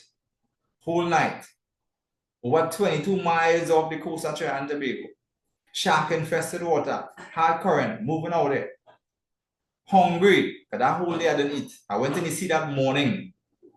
I leave about 5 o'clock to go in the sea in the morning. I didn't eat whole day normally. I will take food with me. That day we didn't go with no food because we tell ourselves, boy, we're going to hold fish early o'clock. And we go come back early. So it doesn't make sense buying food and going because when fish biting, we don't eat nothing. Only when fish not eating, we just eat. Yeah. But who have time to eat when you're pulling 2 lines, 1 line so, 1 line so, and again, you know, we just work 4 line and things. Two in front, 2 behind. So we busy with them line all the time. So we're not eating nothing. But not knowing that God has prepared my body with a fast. Because normally I will buy something to eat because it's the ocean we're going in. You never know what can happen. So we have the water, we have the food in case we shut down or something. It so happen, God make it happen intentionally. Because if my belly was full and I eat, I would not be able to have the stamina and the metabolism to actually get the energy to actually push through. So God needs to prepare my body now. Because He knows what's going to happen in the evening. So the Holy Spirit now could work in me, and His strength could work best in my weakness.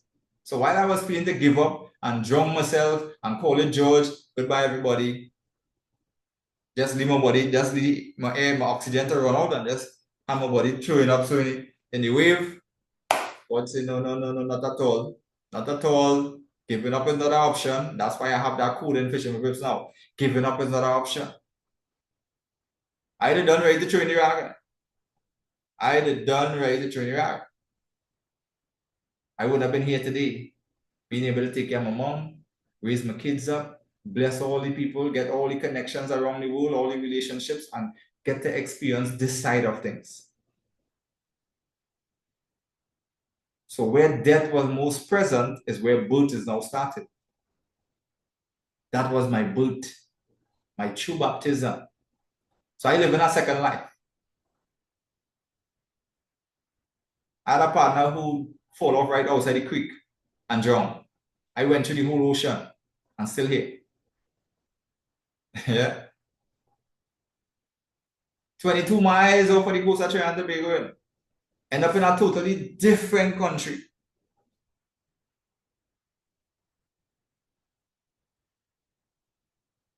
So when the sun rises on me now, daylight, the current kind of come and get dead now. So now I'm not getting the current to help me move fast or move far. I kind of have to swim on my own now, but now my body is really, really, really tired now. My heart pounding, my head pounding, bang, bang, bang, bang, bang, bang, bang. My eyes bloodshot red. Water coming out through my nose.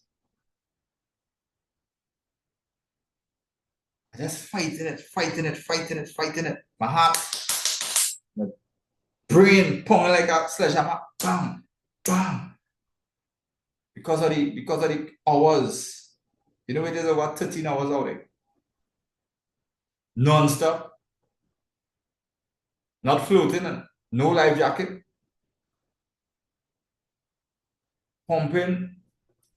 When the sun come and rise down and the tide come and get there, and I have to swim on my own now, it become much more difficult. I don't have the energy. Done whole night, burn out. But when I see the light, it gives me a little more zest to say, Joe, you reach too far to turn back now. If you're still surviving since last night, since yesterday evening, and you're still surviving and you see the sunrise, you reach too far to turn back now. Keep going, keep pushing. And I just kept going and kept going and kept going and kept going. And at a certain part I reached and I said, I couldn't make it no more. My body really started to shut down now. And I remember I always loved this song from Travis Green called Lord, You Made a Way. And I'm standing here only because you made a way. I remember that song in the water.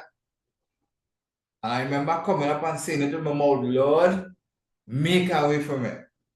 And not too long after that, one big ship in the horizon coming up there. It wasn't a little pure, a big ship, but it wasn't coming towards me. It was kind of coming away from me. So for me to actually get this boat to help me now, to save my life, I had to swim and kind of put myself in the position of where it's going to pass. Because I outside of it, like in the ocean, it coming from down inside and it coming across like this. So I had to now turn and go up and position myself where it actually passing. And I real tired, I real born, I'm thinking, boy, we just stay here and wave, boy, or really try to make it, boy. You know, just try to, I'm tired, I say, you know what, let me go, let me try. Because now I'm swimming on my own, have no current and stuff. That is the only reason why too. And watch me, first God put this in a way. He put me in a position where it had no current because where I had to turn to put myself in position for the boat, the current is now dead. So I could actually turn and go back up to, you know, for the boat to pass. As watch me, when I come and I really cipher out that whole thing, how it happened. Even though it was real discomfort, it was painful, it was, you know, God was through it all, you know, God was with me through it all. Because if the current was still pushing, I would have never be able to turn and position myself for the boat to pass me. I'd have missed the only sign of survival over 13 hours. I'd have missed it. So I did turn around and swim back up with the last bit of strength I have from a little short here in my head. And what happened? Position myself in front of the boat, or just to the side of it, because it's big, otherwise you run over me. Just enough where they could see me. The boat passing now. I waving. Woi, take it. You wouldn't believe that boat passed me straight. Tum, tum, tum, tum, tum, tum, tum, tum, tum, tum, tum. That boat passed me straight in. The only sign of survival.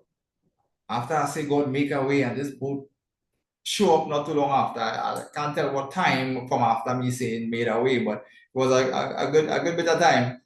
But this boat showed up, coming my way, put myself in position. But I remember sometimes these boats will be on autopilot. The captain lie down on the little bunker bed and the sailors and them on the little bunker bed, and autopilot, the boat just carrying them which part ever they're going and fishing. So that make me realize, yeah, boy, the next, he not in the cabin, he not watching, so he wouldn't be able to see me. And then too, by me bowling, them not gonna hear me, because when you think about two big Detroit engine diesel making noise, nobody, you can't hear. But what happened is one of the guys from the crew walked out behind on the deck, the back of the boat, and was digging up and looking for something or some kind of. I just see him come out, and then he was kind of bending down and raising back up and bending down and thinking. And I know, boy, whoa. Now the boat done past me a good distance over. I don't tell myself that is it, but I miss that. I'm gonna miss this train, but what am I gonna do from here now? Somehow God like he just touched a man in his spirit. So hey, turn around. And that man turn around. And as that man turn around, that man I just fall straight on me. Because he could see something beating up in the water now. Now when I went up on that boat and I was down, I cannot imagine how he was seeing me. And I sure I was just looking like a little coconut, because the boat so big, them big long line on them. I sure I was looking like a little coconut with two hands just thinking so my head. You know what I mean? You just see a little coconut head, two hands just waving. And I was like, wow. So when the man, like when somebody see you, the kind of, that kind of reaction. I see you do like that. So I say, yeah, boy, you trying to make out is it a human? Is it a man in the water? Where a man in the water out here? And then all of a sudden I see going back in the cabin and I hear the engine song start to go down, dum dum dum dum dum dum dum. Like how when you're governing down them big engine and them, the song like dum dum dum, pulling it, dum dum dum dum dum dum dum dum dum. I say, you see me? That's me. Well, I get a little more life, because homeboy see me, but what's my first tired. That boat is not pre-op, so you can't just turn on the spot and come back to me. So that boat had to take its time and go all the way around so and come back. And watch me, I now start to go down and drink water to literally drown here now.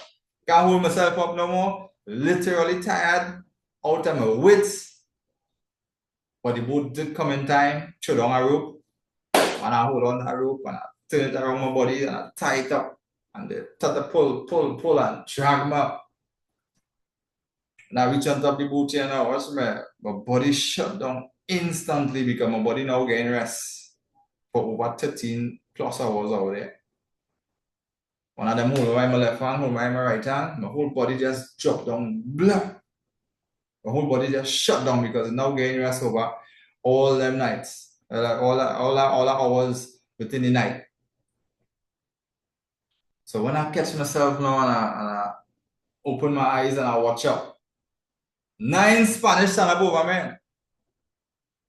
Because the whole crew come out, the captain and everybody, 9 Spanish stand up over me and hear me now. Lord, some just tried to kill me. Now some trying to save me. Yeah. Look at the work of God here now. They say, boy, what are you doing out here? So I started to talk to them and tell them what happened the night before. So they asked me, I tell them what the Malanjos and them that pull up and take the boat and engine. So they asked me if it's me alone. I said, no, it's not me alone. I have some friends with me. So with the friends and them, I say, I don't know. I was in the water with that guy, but we depart over the night, so I don't know where he is. The other guy on the platform. Nice. So they started asking me what color boat and what engine and what the men look like and thing. And then one of them started cuss and say, "Oh mama, we don't like Malanjos thing because they don't like pirates now." Yeah.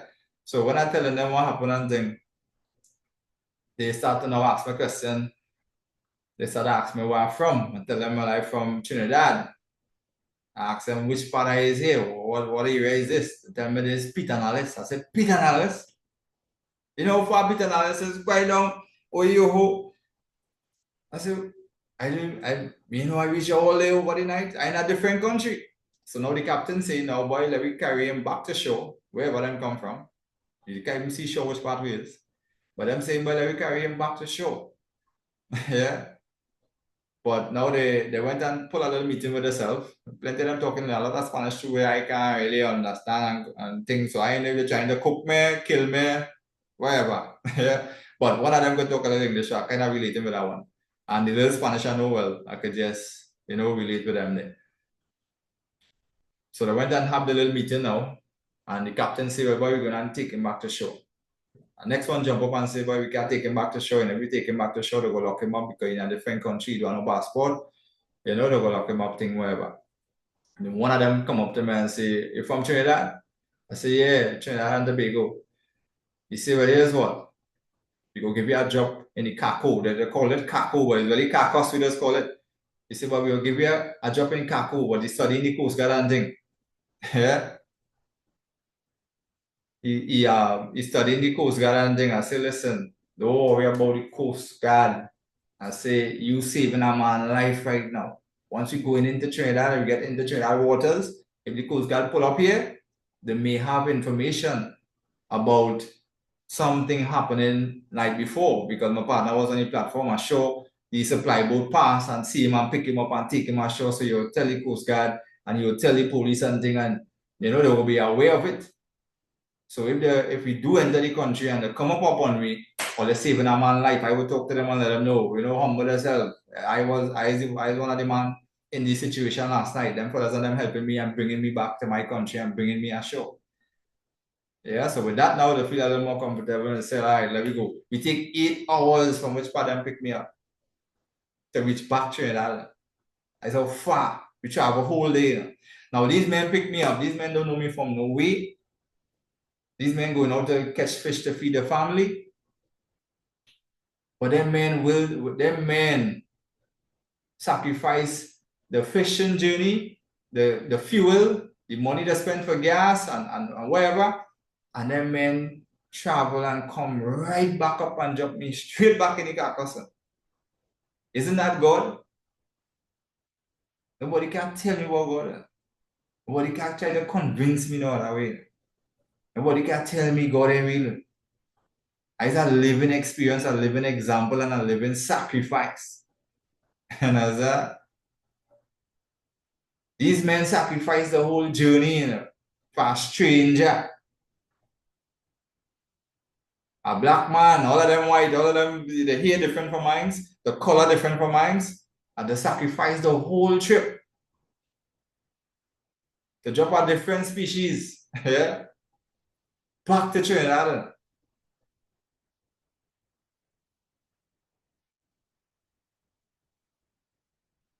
When you reach in the Carcass now, current hard and they can't drive in because the ship too big, so they can't really go to the shore. So now I need a period to take me from the boat now to the shore. All them see just men pull up the anchor and running and thing when we ask them to help me to go ashore.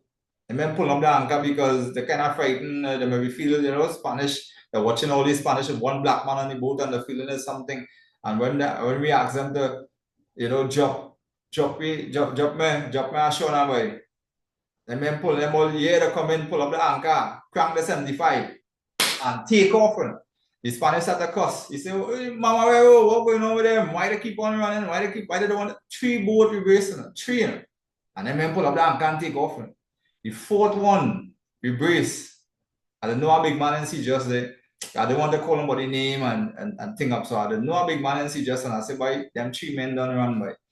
But I show everybody know this man. So if I call his name, I know this fisherman must know him. Because them lock the whole zone down in sea just there.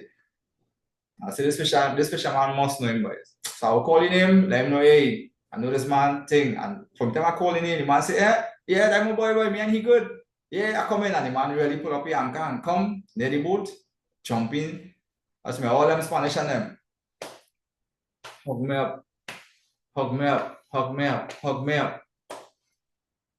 And they turn around and tell me, you see that man, thank that man. Because if that man didn't walk out behind that deck, he would have died. Just so the man tell me. He said, if that man didn't walk out behind that deck, he would have been a dead man. says, so thank that man. So I really thank that man. Watch my that man treat me real good. I get a bed, I get clothes to put on. They make anything I wanted to eat because I was eating like a glutton to it because remember it's all the hours all day. I done didn't eat whole day. Salt water drinking whole night. Head pounding, eyes bloodshot red, water pouring through my nose. They make hot coffee for me. I drink water like that. Yeah. They make all kind of sunny side up sandwich and with egg and all kind of thing. Watch man, I eating like a cannibal. I eating like a cannibal because I'm hungry. Anything. They make hot soup and broth for me with hot soup with pumpkin and all the skin and thing on the pumpkin. Still, the first time I eat it, I'm hungry. I ain't care. Skin and thing, and in all in Spanish, and then just do the thing different. And I eat that and they treat me like a real. Up to now, I still had that clothes full up. Up to now, I still had that clothes full up as I ornament. Yeah. Before I come off the boat, they write the coordinates on where they pick me up, longitude, latitude, the name of the vessel, the captain and the crew, and they give it to me. They say, give that to the police, give that to the Coast Guard. So if anything, we are the men who pick you up. So by so is it, because you know how it does go. So I take that paper, wrap it up, stick it in my pants, wrap it up in my string, jump in the boat. The pure man now who live in Sea, just fisherman who come to drop me from the boat to the shore now. I say, boy, you have a phone on there? He say, yes. And only two people number I could remember in my head, off my head. I say, I have money on it. Say, yeah, I have money on this phone here. Give me a call. When he give me a call now, the person number who I dialed, you know who the person is right by the same man who I tell him about that make him come and actually carry my show. I say, see how God line all this thing up. The man was actually by that same man. My brethren and them was by that same person. And it had a set of pirogues and stuff running up and down. I thought them was just running, but they were actually boats looking for us the next day, which is normal fishermen from Cetus and some of them from the bay and some from Claxton Bay and thing. Nice, they come down and they start to look for us. But next day, my foot was back on the hard. After almost getting my head blown off by some melanjos, yeah, end up in the water treading whole night. Almost drowned myself 3 times on the journey. Spirit of God in my body say, hey, keep on going. No, brother, that's not how it's done. Big wave, hard current, shark infested water. Them shark and them may watching me and mauling. Where does Will Herring going by? Where does this Sadding going by? Something wrong with him. He mad. He had to have poison. Like we don't even go and bite him. Like we don't even go and eat him. He have some kind of poison on him. Yeah. That whole night, no fish attack me, no cramp. Normally, I start to hallucinate to it. I started to feel that type of hallucination because at a certain time, I started to think about chicken and pie, and I started to think about nice food, and all of a sudden, get back conscious. Get back conscious. That's what hallucinations do, is make it your mind is start to stray and all kind of things and get off the, but then that could kill you too, that could join. Because now you're operating in a place with water, your mind is somewhere else, seeing something else, and now you end up in a drowning situation. So I had to kind of get back conscious. So God, make sure I renew that spirit. I got back conscious, but I felt it. I know when my mind was trained within the mix there. And God delivered me the next day, back on the heart, back on shore.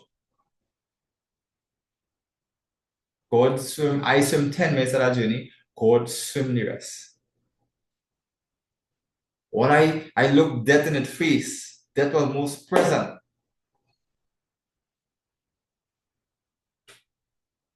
So when it's not your time, it's not your time. They could show you in the desert, they could show you in the ocean, they could show you in the forest. When it's not your time, it's not your time.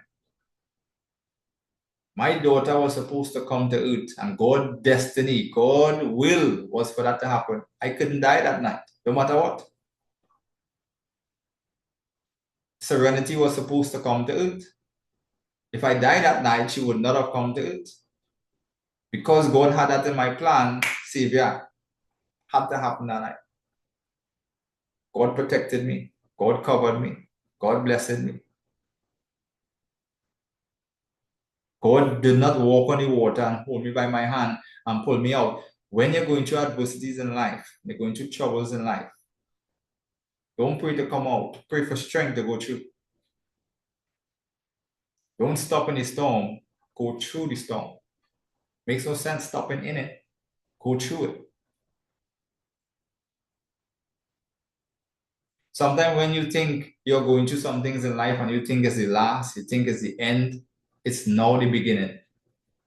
As I went through that whole ordeal there, I come straight into trading. And it's only glory to glory, blessing to blessing, favor to favor, grace to grace, abundance. Just have to go up the road, and it's still happening up to this day.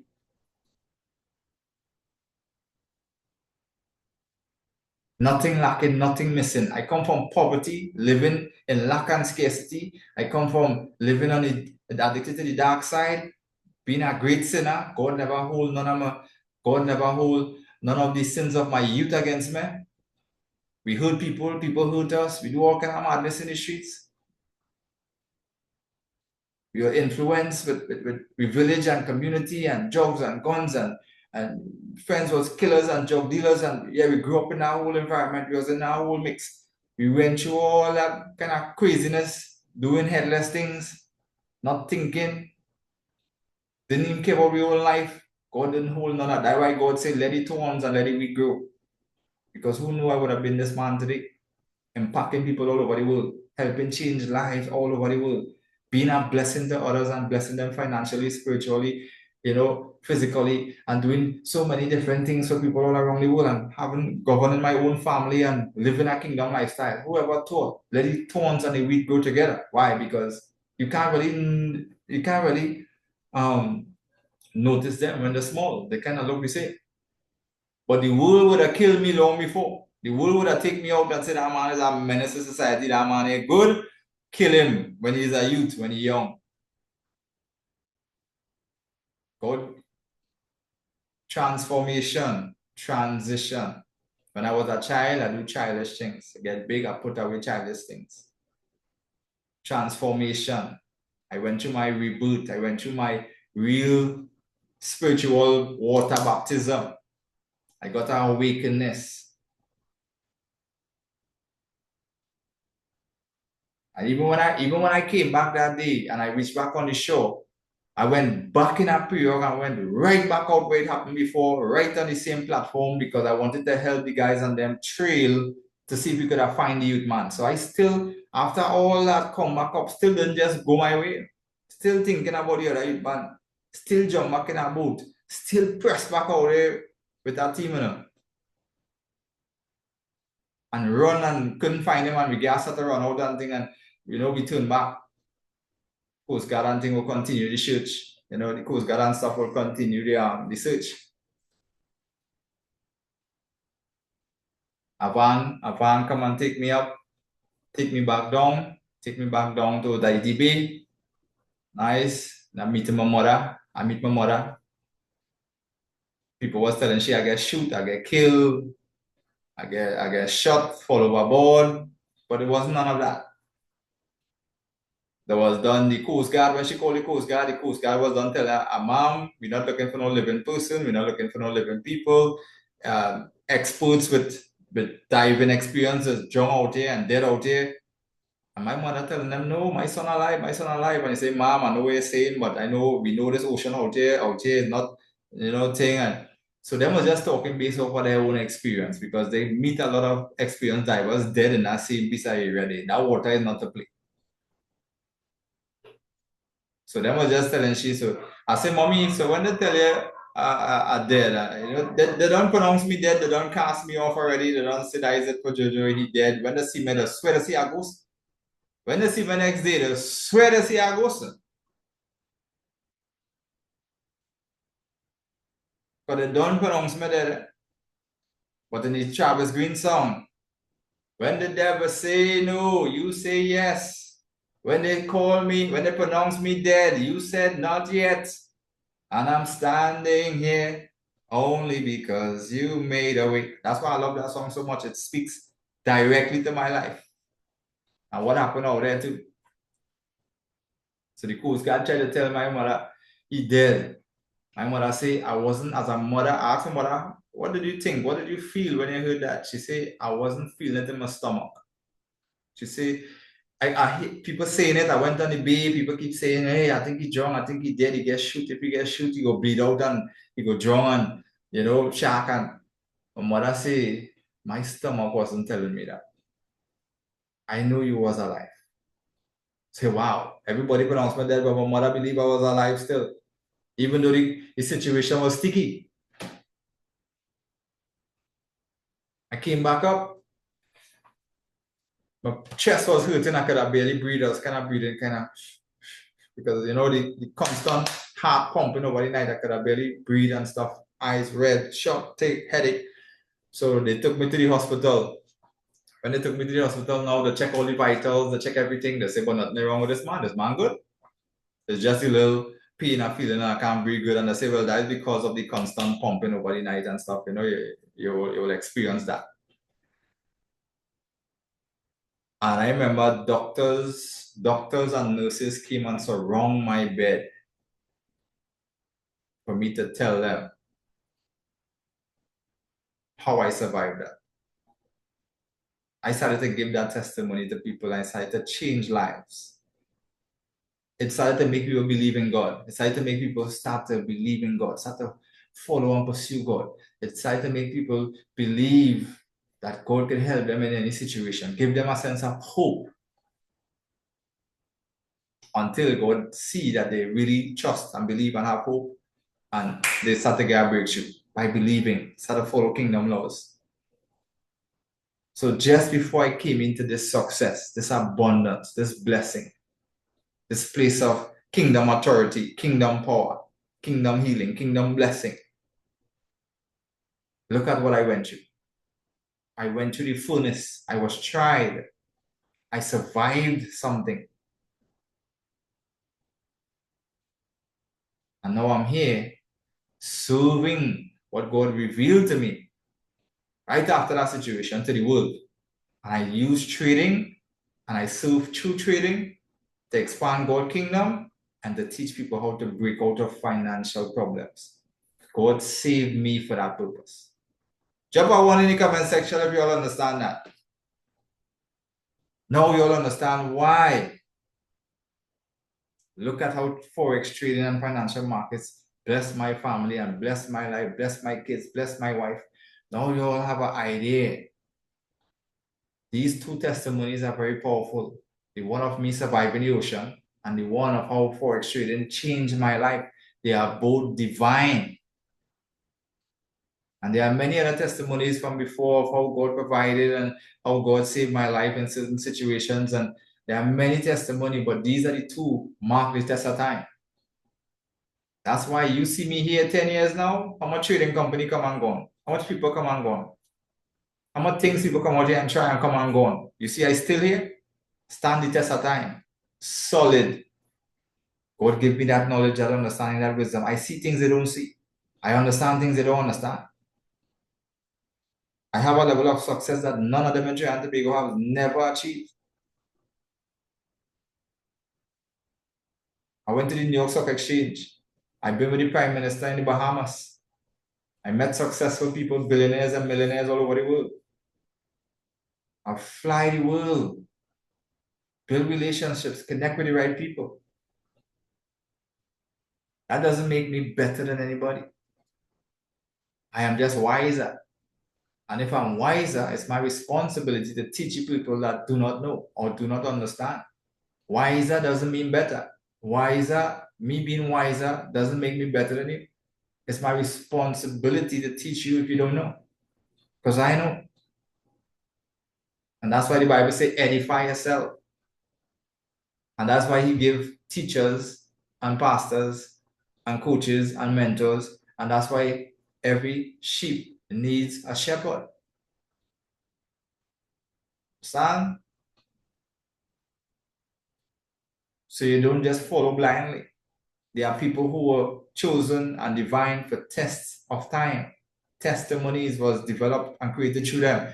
Certain gifts and things was in these people so they can lead people of shallow understanding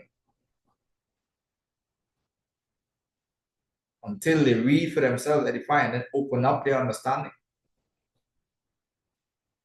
Christ had a depth of understanding. His disciples were now followers. Their understanding was shallow. He had to actually pull it out of them and then bless them with, the knowledge that he had, and then show them how to walk in that path. So this is my testimony for tonight, guys, before I break my fast. Here, so now I'm going to head off to break my fast with some nice lettuce and tomatoes and cucumbers and some nice steamed fish. Yeah. I'm going to pray and wrap up and pray and read my vision board and, read my Bible and, close off my prayer for a successful fasting. Nice. And now I'm going to head off. So I hope you guys learned something from this. Hope you guys get some value from it. Drop a 1 if you get some value from this, if you learn something from it, and take some notes and apply it to your life, and trust and believe and have hope in God. Follow kingdom laws. Follow the laws of God, not the laws of man and society and the government and the Ministry of Education. Follow kingdom laws. Go read Matthew, Mark, Luke, and John. Know your true identity. Yeah? Find your true identity. We are blessed to tune into the correct station. Yes, of course. When people come to Fishing Ribs and say, boy, God sent me here and God sent me here, they ain't lying. Nobody don't come to Fishing Ribs just like that. It's a divine purpose of why you will see me and why you will watch my videos and be inspired by it and take action to change your life. You're not just a follower, you're a disciple. And then you become a kingdom disciple. Then you become a disciple of Christ and God, because I am not your mentor anymore, because I'm showing you how God's system works. And you align yourself on that God system now. But I show you the way of how to actually navigate life and how to set certain things up. Nice. Because I have the experience in it. God, I've walked the path already. I've been on the side of darkness and I walk into the light now. I've been with ignorance and now I'm with knowledge. Knowledge is sweet. Knowledge is safe. Knowledge is secure. Yeah. God continue to bless us. Since that day, my blessing has never stopped. Every year since that day. And for you all who with me, you all saw the growth too. Every single year, something new. We're always going forward, never stagnant. Always something new pop up, something new going on, something new arise. Some relationship we build around the world, something we're gonna move, something always. Nobody could take that from me. Nobody. That's why nobody can frighten us, scare us, try to kill us, try to threaten us. If God is sign off on it, can do nothing. No weapon formed against us shall prosper. They attack us. They try to prosecute us. They try to damage our character. They try that. But they didn't know God was the CEO. So they get put to shame. They stumble. They dig a hole for their own self. They look after their own blood and kill their own self. Don't play with God's people. Don't play with God's people. So guys, thank you guys for tuning in, listening. Nice. Take this with you. You all have your own testimonies and your own stories too, and we'll love to hear it. Nice. Have a testimony segment, because we are all on our journey. We're all in our process, and our testimonies and our stories are what has helped other people. Testimonies are very important and supposed to be told. The things we survive is another man's fuel to come out, live his best life. It's another person breakthrough. The things we survive inspire somebody and give this spark inside of you. You're not just influenced by me. I don't inspire you. I am sparking something in you and lighting a fire in you, lighting a flame in you. When you hear my words and you hear my stories and you hear my testimony and you what, something is being sparked inside you. You call it inspiration, but you have just found your light. You have just know that there's this spark inside of you, this inner thing in you that you need to rise up and make a move. We call it inspiration, but that's what it is. You connect. You connect. Boom. Now use me as you spark this fire, but now go and light that fire. Motivate yourself now and go. The inspiration already showed you that there's a light inside there that needed to be lit. Somebody's story lit that fire. Boom. Now motivate yourself and move. Discipline yourself now and move. Get obedient with laws and commandments, instructions and guidance, wise counsel, and move. Watch how life will change. So my life changed and I help change other people's life. It's not that I could have millions of dollars. It doesn't matter. I die tomorrow, I move with nothing. I'm not the owner. I'm just a steward. God entrusted. I use it because I could have used the money to do all kind of things. I could have used the money, buy big guns, start war with people just so the money wasn't for that.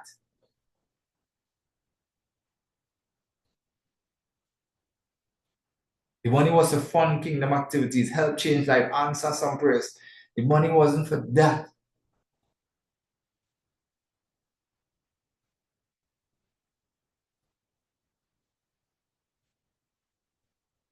So it's not about the money. When you start to make money and money start flowing, money becomes nothing. You cannot chase it in the early years because they don't understand. I thought money was the goal. When I now get in trading, I thought money was the goal until I realized money ain't the goal because I get the money and I still not feeling fulfilled.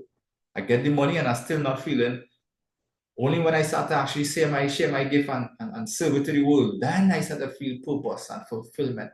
But when I had $100,000, I still didn't feel it. I had the money to buy everything that I wanted to buy, but I still had this void in me, this hole inside of me.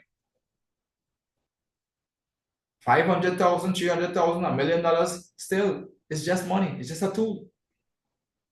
No real purpose and fulfillment should come from that unless what the action you do with the money brings the purpose and the fulfillment by funding kingdom activities, blessing and helping people, taking care of your family. Because the Bible says, if you cannot provide, you are worse than an unbeliever. A good man leave an inheritance for his children.